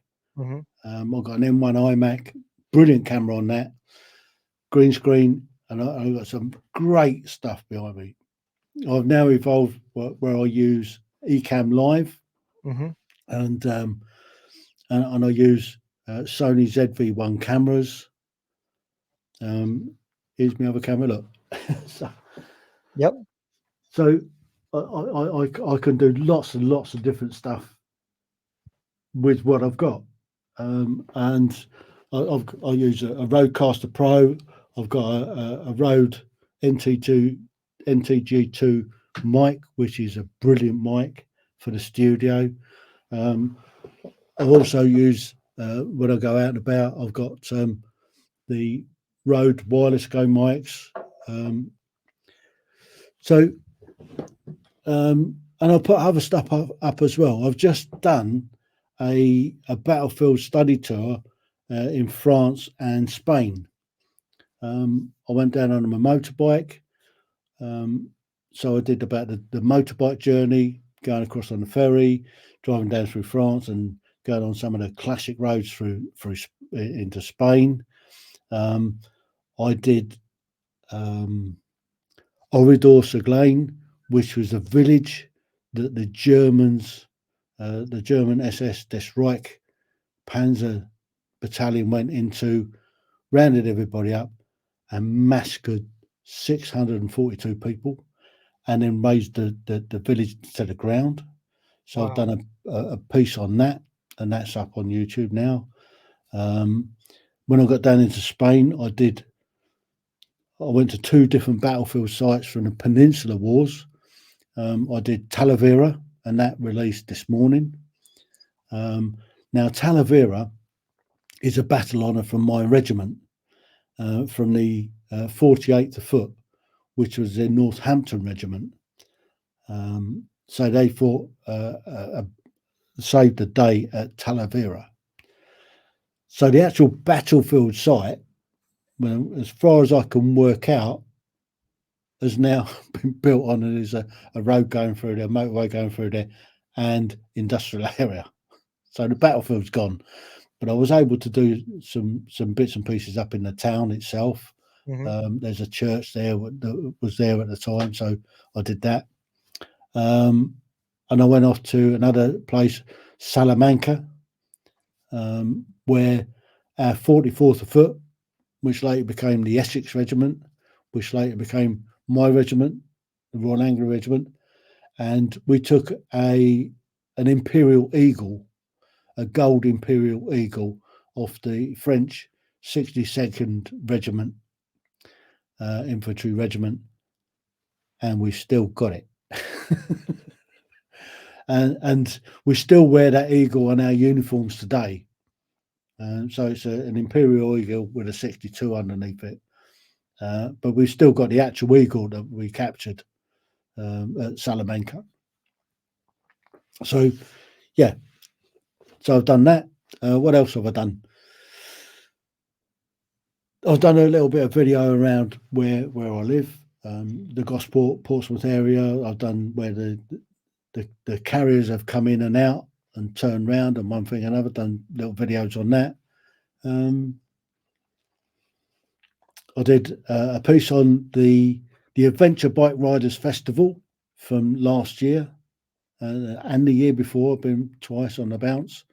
The year before, I interviewed a few people there, and one of the people I interviewed was Carl Fogarty, who is a famous motorcycle racer. Nice bloke. So, yeah, I've done lots of different things. So I'm constantly creating content. Yeah, I mean, I kind of started out season 1. It was all about veterans, and for me, season 2 has been kind of a growing side for me. I have expanded out into what I find interesting. It hasn't just been just veterans. I kind of relate this show to, and I'm sure you can relate to this. The conversations that you have while you're waiting in the Army. The ones that were before formation, before PT, the while you're in the field or while you're on guard duty. The hey man, what are you gonna do when you get back? Or hey, what would you do if you had $1 million? And so that's what this show is about. I find somebody that's interesting or they have a topic that I'm curious about. I reach out and try to have them on the show. And I just like having conversations. It doesn't matter to me if there's one person listening or 10,000 people listening. I enjoy learning and I enjoy the conversation, and I hope other people enjoy the content and find the stuff interesting as well. So well, hopefully I haven't put too many people to sleep. I don't think so. I've had a great time. I'm not gonna lie. Our countries, have done so much together. Yeah. We've pounded the same sand in so many different locations, some of them even at different times, Yeah. and so we have so much in common, but yet, the Americans, We're separated by a different language, that's for sure. we absolutely are. I'm sure a lot of your listeners can't understand a word I've said. Yeah, I'm sure, but I'm gonna be honest. A lot of times when I hear the American kids talk, I don't understand a lot of what they say. So, Yeah. But it's funny because I was just thinking about this when you were talking about the conflict and everything that was going on in Ireland, and I was thinking to myself, how many of my listeners that probably don't know anything about what had happened over there, about the conflict, because America wasn't really involved in any of that stuff. No, not at all. Well, We see it. Joe Biden might have been. I'm sure he seems to think he's a Mick. Yeah, he thinks he's a lot of things. But it's quite funny. Northern Ireland started off in it's been going on since a long, long time ago. But the recent conflict that we got involved with was originally we went in to protect the Catholic population. Hmm. We were called in by the police. It was called Aid to the Civil Power. So that's the reason that we went in to help the police protect the Catholic population from the Protestants. Then they bit the hand that fed them, so the Catholics started on us, um, That, and the Protestants were the ones that were getting picked on, and that's how we ended up being stuck in there for 30 years. It's a yeah, bit like Bosnia yeah. and I, Kosovo, where we've gone in and we've been stuck in there for years. yep, Now, I don't mind that sort of thing, because what it does, it keeps the military skills honed. it does. You were absolutely right. It's to keep the military um, involved in doing stuff. Yep. And Um, unfortunately, it also, the cost of that is people's lives. yeah, But you can't have this is not something that you can just practice without that. You have to have that in order for these skills to be exercised, because this is yeah, this you know combat speed is a whole nother thing. This is not like football or rugby where you can walk the plays and mm. slowly work it up to combat speed. Combat speed means combat. So I don't know whether you guys have found this in American forces, but during particularly the Afghan campaign, we were in there for 20 odd years. mhm. We were getting guys. I mean, recruiting wasn't the problem. No. We were getting guys signing up. Um, they would do their training. They knew they were signing up to go to Afghanistan or Iraq, and they go off. They do the tour of duty. They come back. They go on a first exercise, get totally disillusioned, and leave. So although you've gained some experience, when you get back, you lose that experience because the training isn't the same as it is on operations. The So guys come in, they do their 4 years, and then they leave. yes, so we do have a lot of that. And I'm going to tell you, I don't know if it was just because of that, or the other thing too was people were signing up thinking they were going to fight a different type of war that they were picturing. Um, so the one problem with Afghanistan was, we turned our major training areas, what we call NTC and Yeah, JRTC, into train ups for where you're going. So if you were going to Iraq, you went to JRTC. If you were going to Afghanistan, you went to NTC. And the idea behind that was the the unit that was coming through, um, you kind of told them what you experienced in the past, and then you went over and you were learning a time behind. So by yeah, the time you got over there, the TTPs have yeah. changed. Stuff had So changed. I mean, yeah. from my experience in 2005-6, when I got or when I went out on patrols, it was being brassed up. It was a shooting war. Hmm. The Taliban would stand and have a shooting war with us. When I went back in 8-9, it was IEDs. Yeah. Total different mindset. Yep. Totally different type of warfare altogether. Yep. Um, and that carried on until the end. They kept changing the way that they operated. It became far more dangerous. Yeah. Look at Um, all the things that we had to do to vehicles because of Yep. things like fishing wire that was being ran across the roads that you couldn't see, and it was taking off gunners' heads. So we were having to put poles up Yep. to take out fishing wire, and you know, the jammers. That was actually kind of fun. I enjoyed going through the villages and the towns, and you'd see Mm. people talking on their cell phones, and we'd hit the jammers, and they'd be like, Yeah. "Huh? Huh? What?" It's But amazing. I mean, a country like Afghanistan, you get a phone signal everywhere. yeah, yeah, you're right. They do.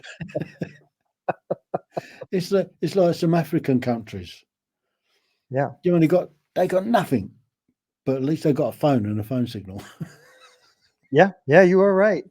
And the other thing you said too, I never really thought about it until you said it, but you are right. It used to be when the war first kicked off, the first, I say 5, 6 years of the war, an IED went off, and then it was followed with some sort of ambush, a attack. There was somebody there firing at you.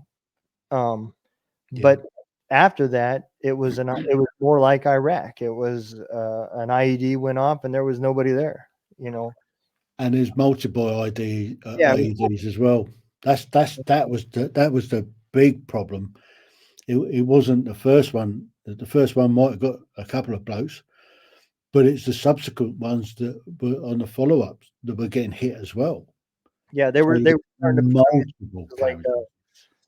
they started putting them in places like roundabouts and stuff like that, and they would light one off, and then they would wait for the police and the paramedics and everything to get there, and they'd wait for the military to get there to And secure. started a few more. Yep, and then next thing you know, 2, 3, and 4 of them are going off. So yeah, All in the RV areas. yep, Yeah. So these buggers watch what you do yep, and then target where you're going. yeah, Yeah, I mean, it was trying to stay on top of it, yeah, and particularly when you've had a rip, you've got yep, new guys coming in. yeah, They if they either learn very very quickly or they spend a lot of time in hospital. yeah, yeah, absolutely. You know, And and I said that same thing. My the right before I retired, my unit that I was in, that was the first time they ever went to Afghanistan. Up to that mm, point, they had only been in Iraq. yeah, Yeah. And I told them, I said, look, I said, y'all are about to experience something that you've never seen before. It is different over there than it is Iraq. yeah. Not the same Like, thing. I, And I my tour of Iraq, I only did the one in 2003. I went in on what we call Telic 3. So mhm, it was with the dad. I missed the war fighting stage because I'd just come out of Afghanistan. So I was on uh, R&R retraining period. I missed Telic 2, um, and I went out on Telic 3.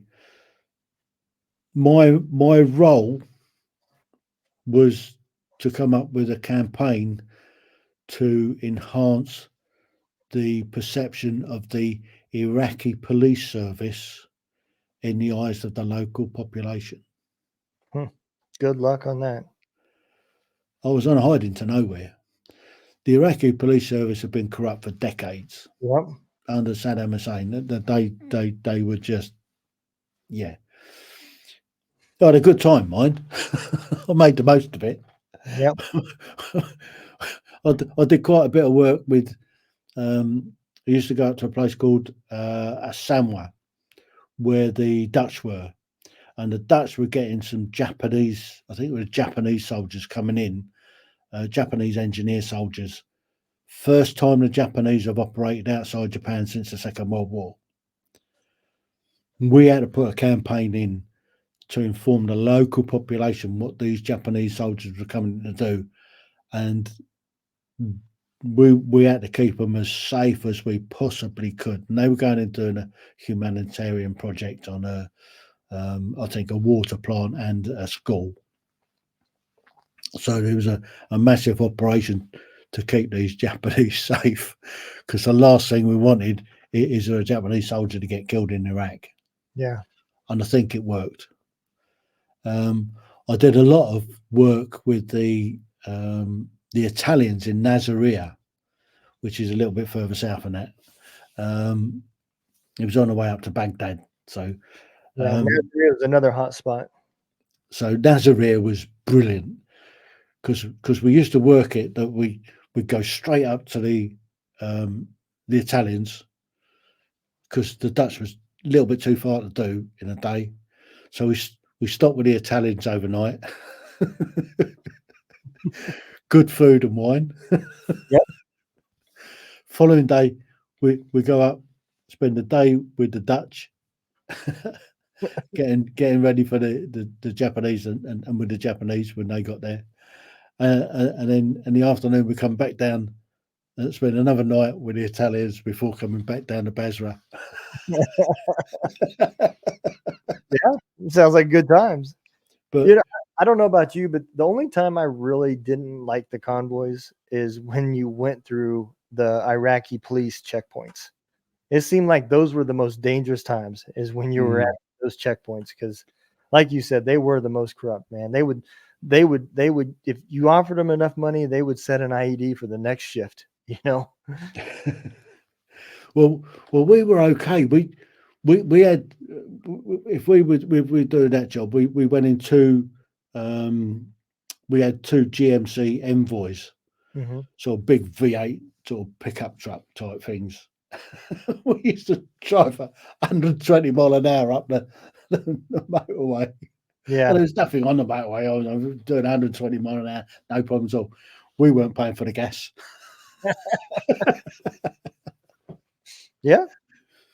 And then also used to go down to Qasr and down into Kuwait. We used to go down to Kuwait probably once a fortnight to take some printing down to get printed up down there, and then bring the printing back to get distributed around the different battle groups. But I went out to a place called Alamara. Now we had to fly into Alamara because it was too dangerous to drive there. And I spent a few days up there, and I nearly didn't come back. It was a pretty dangerous place. We got into a bit of a scrap up there. Effects of like, oh, there you go. Yeah.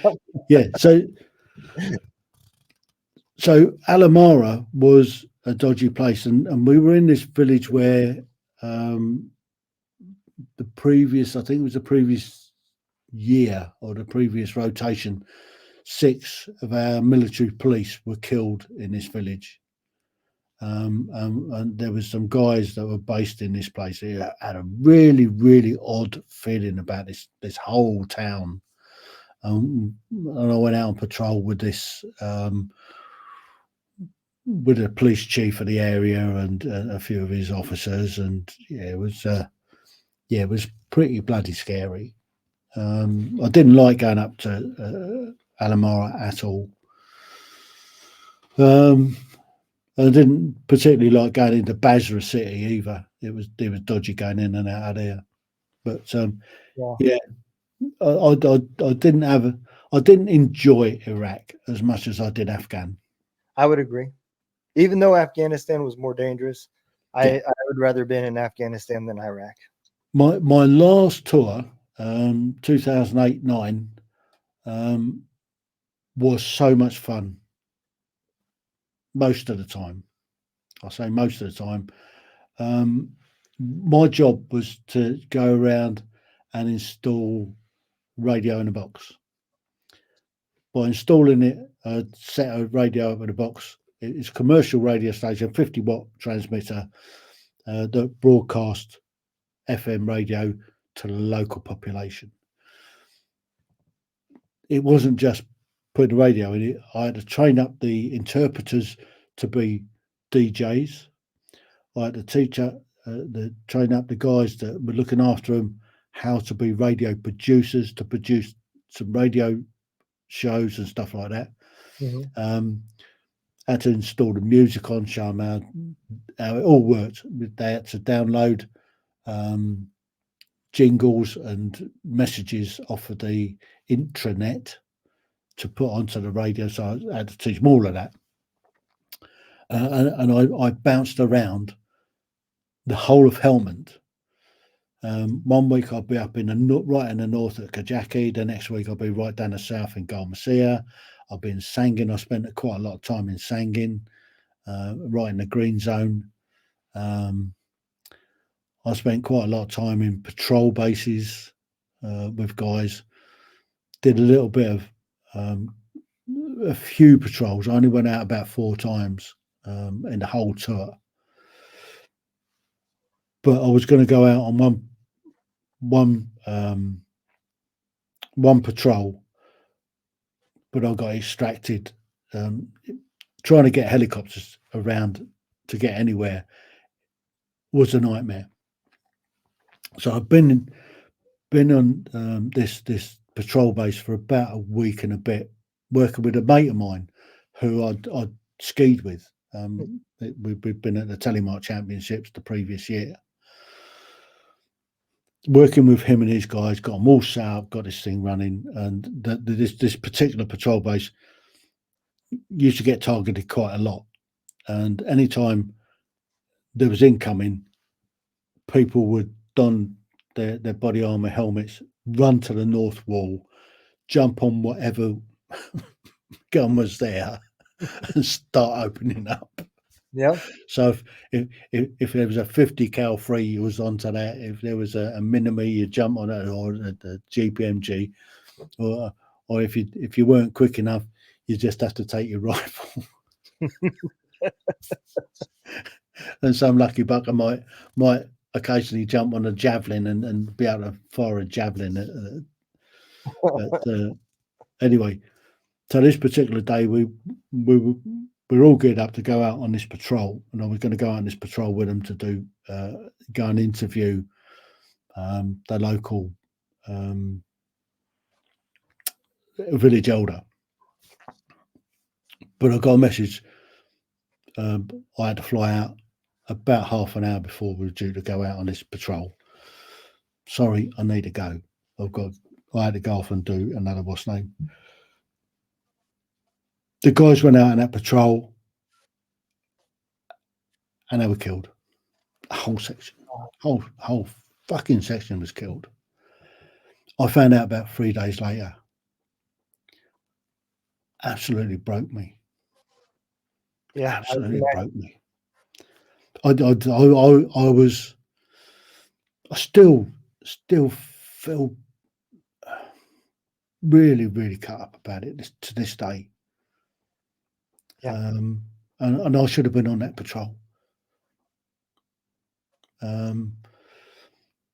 Yeah, Tom Sawyer is his name. Lovely, lovely bloke. He died, but his guys, they were blown up basically on a patrol. But for the grace of God and all that malarkey, I'm still here. Man, a half But hour. I've lost so many blokes, so many mates over the years. It's just. Well, I'd say I've had 2 best mates. One took his own life. Say in 2005, the 11th of November 2005.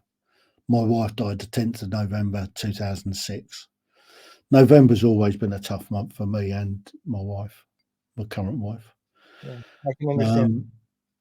But last year, best mate, we've known each other for, I don't know, 46 years we've known each other. We've been in the same platoon way back in Gillingham. Hottest day of the year, he's up on the roof of his house, washing off his solar panels. He's tripped, fallen down, hit the conservatory, hit her car, put a big dent in her car, and smacked onto the pavement. The fall didn't kill him; it was a stop at the bottom. Just across the road, there was paramedics sat having a break in an ambulance. They were on the scene within seconds. It's too late. He was already dead. Yeah. They were turning for three quarters now. Yeah, that was another tough one. Losing second best mate. You don't find best mates every day. Yeah. Guys that you've been through so much with, it's really difficult to lose them. Yeah. Yeah. And that's, that's something that, you just can't explain it to people that didn't serve. They don't understand the closeness that is formed. I like I tell people, you're closer than family. I don't care what anybody says. Yeah. Blood doesn't mean anything at this point. You become to the point where look at somebody and just know he's not doing okay. You get to that ability, and um, it is tough because you build that bond, and then when you come back, whether it be because of orders or people getting out of the military, you drift apart as far as physically apart, not so much close. You may still talk on the phone, you may still talk Facebook, but we're all trained that you just suck it up and drive on, and when you call, you're happy to hear each other, so you just talk about the happy stuff and you bottle up the sad shit. And I'll tell you what I find really, really funny is we have a regimental gathering. We have 2 or 3 dues a year, but the main regimental gathering is done up at a place called Duxford in sort of just outside Cambridge every year, and it's where the regiment comes together. And it's our forebearer regiments as well, because we're made up of 9 county regiments. But all 7 battalions guys come together on this particular day. We have a drumhead service, and then we have, it's a picnic area and all the rest of it. And occasionally, more often than not, you'll bump into somebody you haven't seen for 20 or 30, 40 years. And the thing that I find amazing is that you can look into the face, the old face in front of you, you can see the young face yep. behind that old face, and then you'll pick up on a conversation that you had 30 or 40 years ago.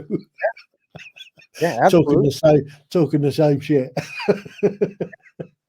And remembering some of the same incidents that you were involved in. And I think that for the veteran community, particularly for infantry types that come from infantry regiments that spend a lot of time together, that is so beneficial.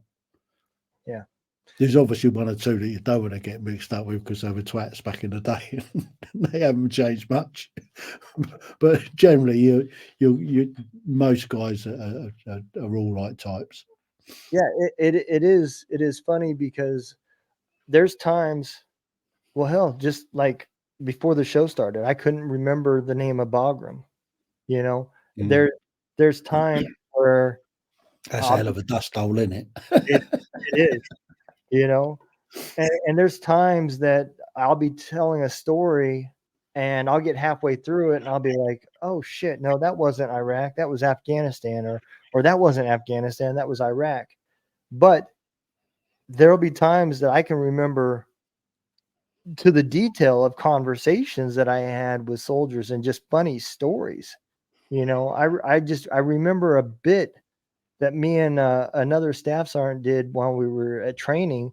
We were teasing a kid that was from Arkansas, and we were joking with him, and we told him that he was from Arkansas, not Arkansas. And and we said, do you know how they named your state? And we did this bit about the Hatfields and the McCoys, and at the end of the bit, we said that the sheriff came in and we decided, the Hatfields said, look, you stay on your side of Kansas and we'll stay on our side of Arkansas. And that's how Arkansas was born. Yeah, and I still remember it to this day of this whole bit, and everybody in the bay was there, and they all had their phones out, was recording. I wish I had the video to this day because it was just absolutely hilarious. And he would get Oh, Kansas. yeah, he would get so mad because of us calling it Arkansas instead of Arkansas. But Wasn't it Willie Nelson that's, or was it Chris Christopherson that sold about the, or was it Wayne and Jennings, the Hatfields and McCoys in the song? I think it was Waylon Jennings. I think it Wayne was and Jennings. yeah. Mamas, don't let your babies grow up to be cowboys. Yep, yeah. The Outlaws. Yep. Yeah, it was but it is funny, you know. I spent 68 months deployed total out of my 20 years that I did, and I was in and out so much. You know, most of my deployments was done during with a special ops unit, so we would do 3 months, 5 months, 6 months, whatever. They were never long stints. So it was over and back, over and back. And I kept going so much. I get them mixed up on the years and the times and the locations and shit. And I'm just getting old too. So that doesn't help. Yeah. But yeah, I can still remember funny stories. I remember one day I was on duty sitting outside the barracks, and I seen this private come running out of the barracks and run into another barracks because all the barracks was in a row. And I'm watching. I'm like, what is he doing? He ran in one door, came running out the other door, and there was a guy chasing him. And it turned out it was an E7 chasing this private. And the reason he was chasing him is when he got home, he caught him with his daughter. So he was chasing him, trying to beat his ass. You know? And I was on duty, sitting there watching it, going, "What the hell?" This private's fast too, man. He was in and out of like 3 different barracks. This E7's running, chasing him. You know, the things that you see is just hilarious. But Oh, yeah, yeah, I can probably recount a 1,000 funny incidents over the years. yeah, You just have some funny things that go on. We did Gibraltar. We flew down to Gibraltar. We flew down in Hercules from England. mhm. We left here in the March, and it was bitterly bloody cold. So we've got combats on. We got long johns on underneath. We've got thermals on. We've got big woolly jumpers, combat jackets, all our kit and everything like that. We're flying down in this hurt, taking forever. And as we're coming down into to land at Gibraltar, and when Gibraltar, there's a landing strip. You've got to come in over the sea to land on this little tiny strip.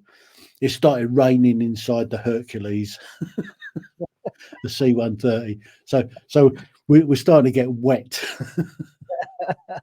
And then, as it's landed, the back doors have opened, and all you see is this heat haze coming off of the tarmac.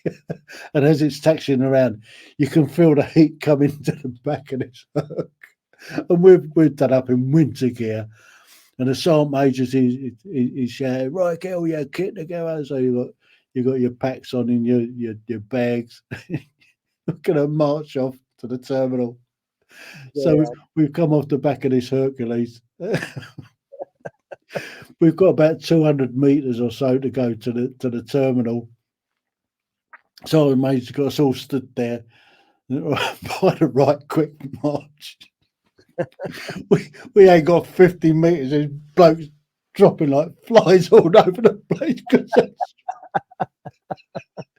And just before we got to the terminal itself, the sergeant major gone down as well.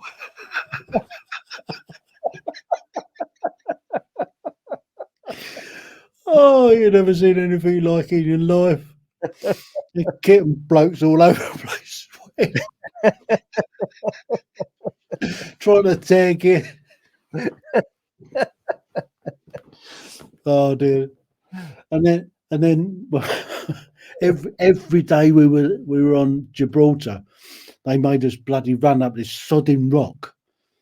And then some of us did what they call the convent guard, which is guarding the governor's house.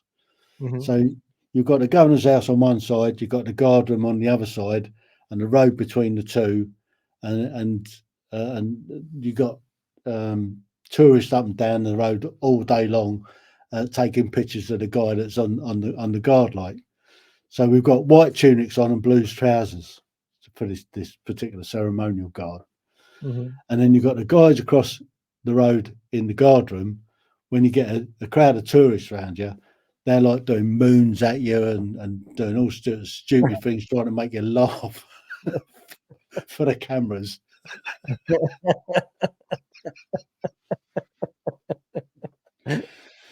And you stood there and you're melting because it's so bloody hot. You got people showing their ass, and you can't laugh or anything, huh? Yeah. Stood there being all serious. And to stop yourself laughing, you have to march up and down. Yeah, I wouldn't make it. I've only seen videos and stuff like that on TV, but there's no way I'd be able to keep that straight face the whole time. I Yeah. wouldn't do it. But when I worked in London, I had the opportunity, although I wasn't a guard, I was a welfare officer for the guards. And having been in the job for about a year, really got the hang of what went on. And I was able to go and do senior sergeant on all the four different guards. So I did Buckingham Palace as senior sergeant. I did St James's Palace. I did the Tower of London, and I did Windsor Castle as senior sergeant, standing in for the sergeant because they were franked. I mean, this is from sort of 2000. I came back from Afghan in 2009 in the June, and then I started this job in London on the 1st of September 2009. By 2010, I'm starting to doing a few guards just to help the blokes out because we're sending fit guys to Afghanistan. We're getting broken guys back, and occasionally didn't have enough people to mount the guard. So I'd do a stand-in, and it was great for me because I was working with the lads, getting to know the lads and all the rest of it, being their welfare officer, looking after their welfare and all the rest of it. Mm. So I got to do different guards. And then it came to stuff like the Queen's birthday parade and Remembrance, the Festival of Remembrance, stuff like that. And I managed to worm my way into, particularly on the Queen's birthday parade. So the Queen's birthday parade, there was 3 parades over 3 weekends. You've got the Colonel's Review, the Major General's Review, and then the Queen's birthday parade. So the Colonel's Review is like a rehearsal, a full rehearsal. We got the public there and everything like that. And I managed to blag this job working on what they call the North Door. So guests of honour and that would come in through the North Door. They go up the stairs to the General's office that looks out over Horse Guards. This office, the General's office, used to be Wellington's office. So General Wellington, this was his office in Horse Guards. So I managed to blag this job, and on the actual Queen's birthday parade, we hand over that North Door to some of the other guys, and we'd go upstairs, and you've got this corridor, and they've got a bell tower that goes between the General's office one side and the Wellington room the other side, and our job was to stop people coming through, getting to the minor royals. Mhm. So we've got the likes of Kate, Camilla. I think one time we had Meghan there. We had Harry was up there. We had the Yorks, the Gloucesters, the Kents, Mhm. the Wessexes. So all the minor royals, they would be in the General's office looking out over Horse Guards, while the Queen and the rest of them were downstairs doing the Queen's birthday parade, trooping the colour. So I managed to blag that job, and we did that every year. So we start the day off. We'd be downstairs. What we do, we get all the guys that were working the stands, so all the ushers. We call the roll for them. We work with the chief usher, so make sure that everybody knows what they're doing, where they've got to be, and etc. Then we go and check the north door and the stairs and all the rest of it, and the security piece on that. So we had a fantastic time working that. That does sound like a good time. Yeah, so I got to meet all the minor royals. I met the Queen on several occasions. So Duke of Edinburgh got presented to him a few times. He was a proper wag. He was. We were doing. They have a beating retreat. The 2 Thursdays before the Major Generals and the Queen's birthday parade. On the Thursday evening, they have mass bands doing something on Horse Guards. They call it beating the retreat. Queen's birthday one. The Queen and the Duke of Edinburgh, they come and watch it from the General's office, or they come up there beforehand before they go downstairs and watch it from out there. So I'm on the stairs, and the Queen and Prince Philip are coming up the stairs. Prince Philip, he turns to me. What are you doing here, Colour? I said, I'm waiting for you to come up the stairs, sir. Make sure you don't fall over. He says, you funny sod.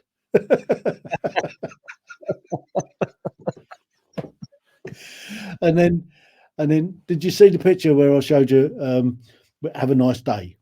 Yep. That's at the Field of Remembrance at Westminster Abbey, and that's on the Thursday before the Remembrance weekend. So my regiment gave me the honour of being presented. So generally you've got people behind, you've got all the crosses and everything laid out, every regiment and service in. So you've got the Royal Navy, you've got the Army and the Air Force, are all represented at the Field of Remembrance.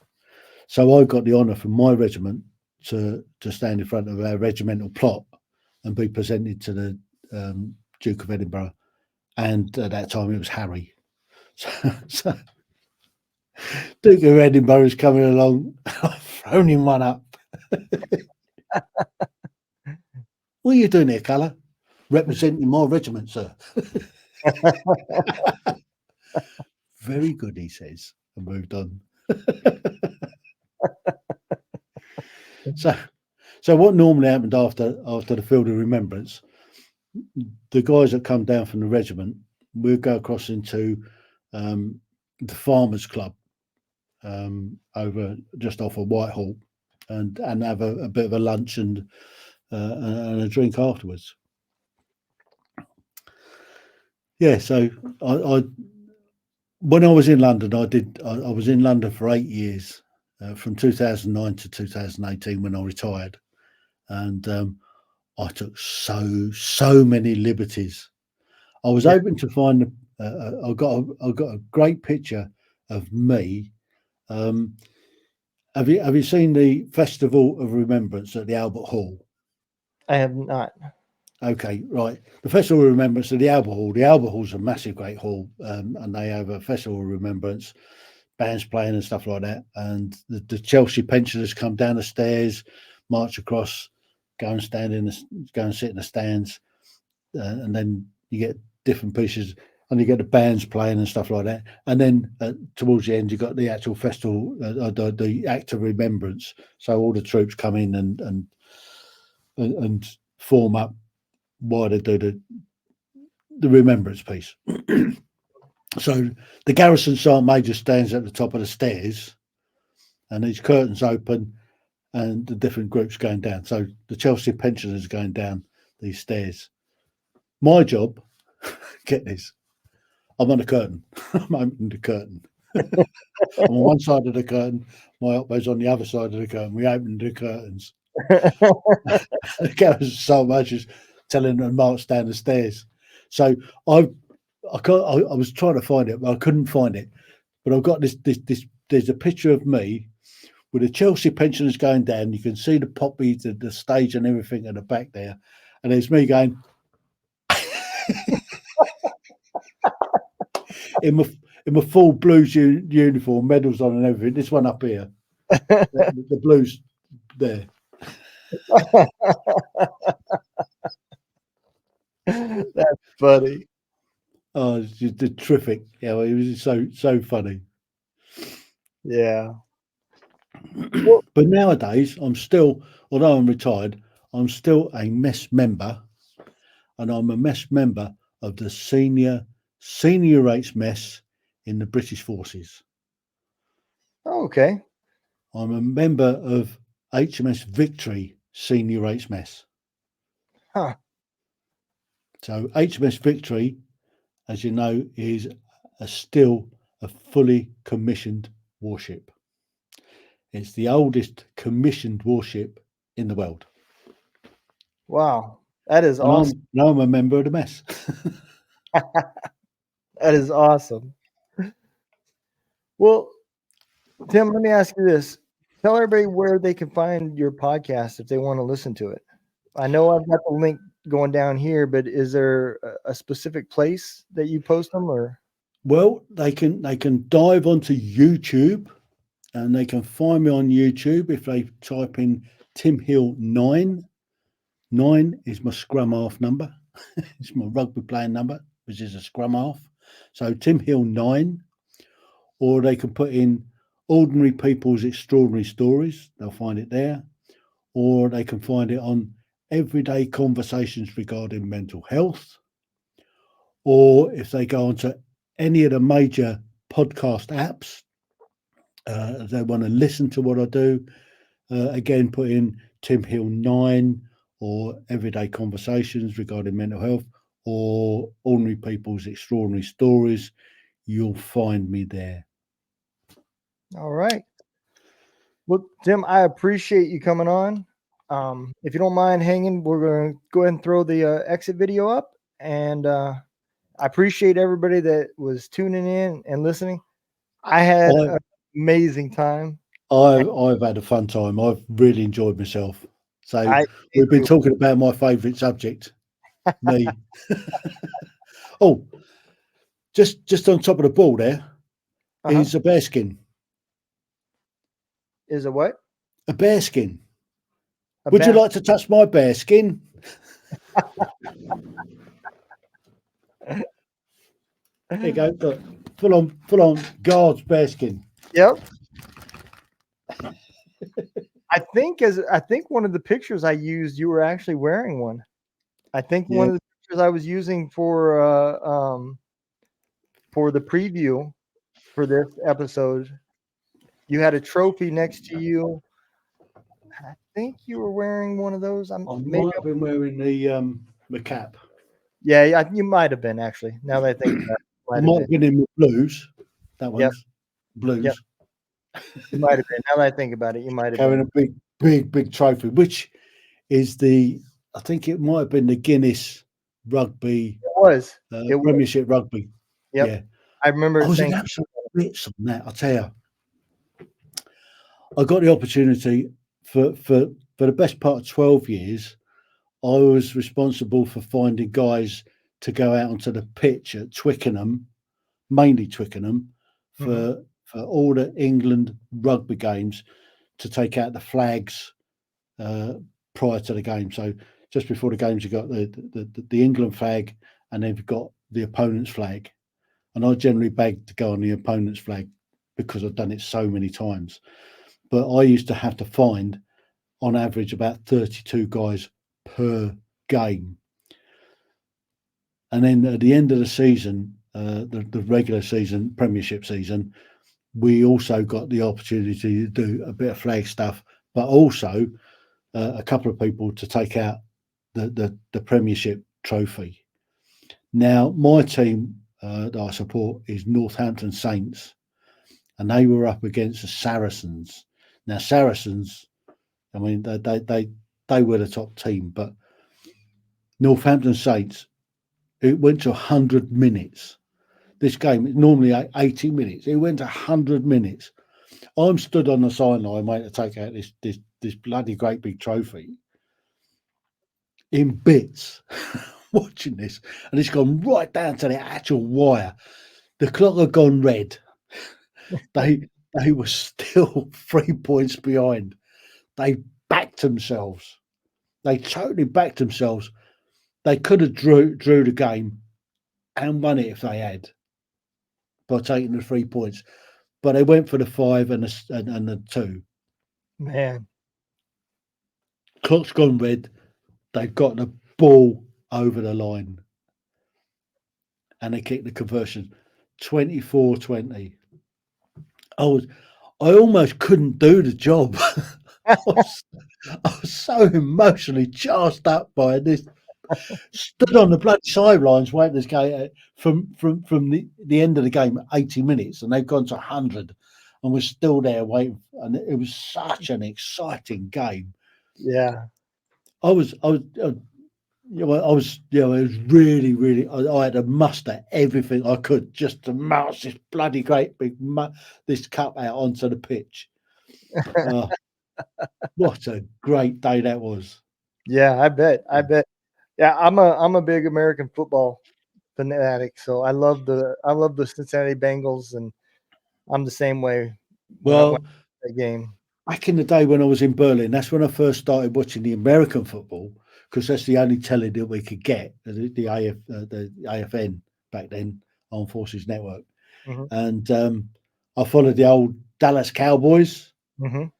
and also the Houston Oilers, Yep. Yep. what they were then. Yeah, Yep. Back so when Warren I kind Moon. of followed it for quite a lot of years. And 1988, it was probably 87, I started playing American football. And I played for a team in England called Milton Keynes Pioneers. And in 1988, we became conference champions. We won that year. And That's I awesome. used to play outside linebacker or defensive end. Okay. And then the following year, 89, I got an opportunity. A mate of mine said, look, we're short of some players. Come and play for us. And he played for a team, I think, a division or two divisions down from us, called the Chiltern Cheetahs. So I went and played for them. I had an absolute field day. You know when you get a big kid plays with a load of small kids Yep. and they just annihilate them. I was like that kid. I, I had about half a dozen sacks to my name. I was smashing people left, right, and Chelsea. I had a fantastic game. You're like, I want this for every weekend. Yeah, why can't I do this for the Pioneers every week? Yeah, absolutely. Hey, Yeah, come up against the big boys. Joel's got a question for you. He wants to know if you ever went to Edinburgh Military Tattoo. Oh, Edinburgh, yeah, up the tattoo. Yeah, that's quite a fun time. I did it once while I was in London. The Because we were looking after the three incremental companies, so we had three incremental companies of foot guards, Nine Making Company Grenadier Guards, number seven company Coldstream Guards, and F Company Scots Guards. But we also had the 5 foot guards bands, which took in the Welsh and the Irish guards. So the Scots Guards band, I did a bit of work with, and they were going up to play at the Edinburgh military tattoo, and they said, "Look, we've got a spare place on the coach. Did you want to come up for a couple of days?" It's a Pope Catholic, so I went up, and I was behind the scenes for the Edinburgh military tattoo. Yeah, it was a lot of fun. Yeah. Now the only downside, right, to the Edinburgh military tattoo is that they play an awful lot of bloody bagpipes, a load of cat stranglers. God, what a bloody horrible den that is. Other Uh, than that, it was a lot of fun. Yeah, I bet. Yeah, Yeah, no fun at all. I can imagine. Well, Tim, I appreciate you coming on. Like I said, if you don't mind staying for just a quick second, we'll throw the exit video up. And No problem at all. Thank you so much for having me, Donald. hey, I've had a ball. I've had a whale of a time. me too, me too. Joel and Brian and everybody that listened, I appreciate y'all for coming on. Y'all take care and be safe. We'll see y'all. I believe Wednesday is the next show. Y'all take care. Be safe.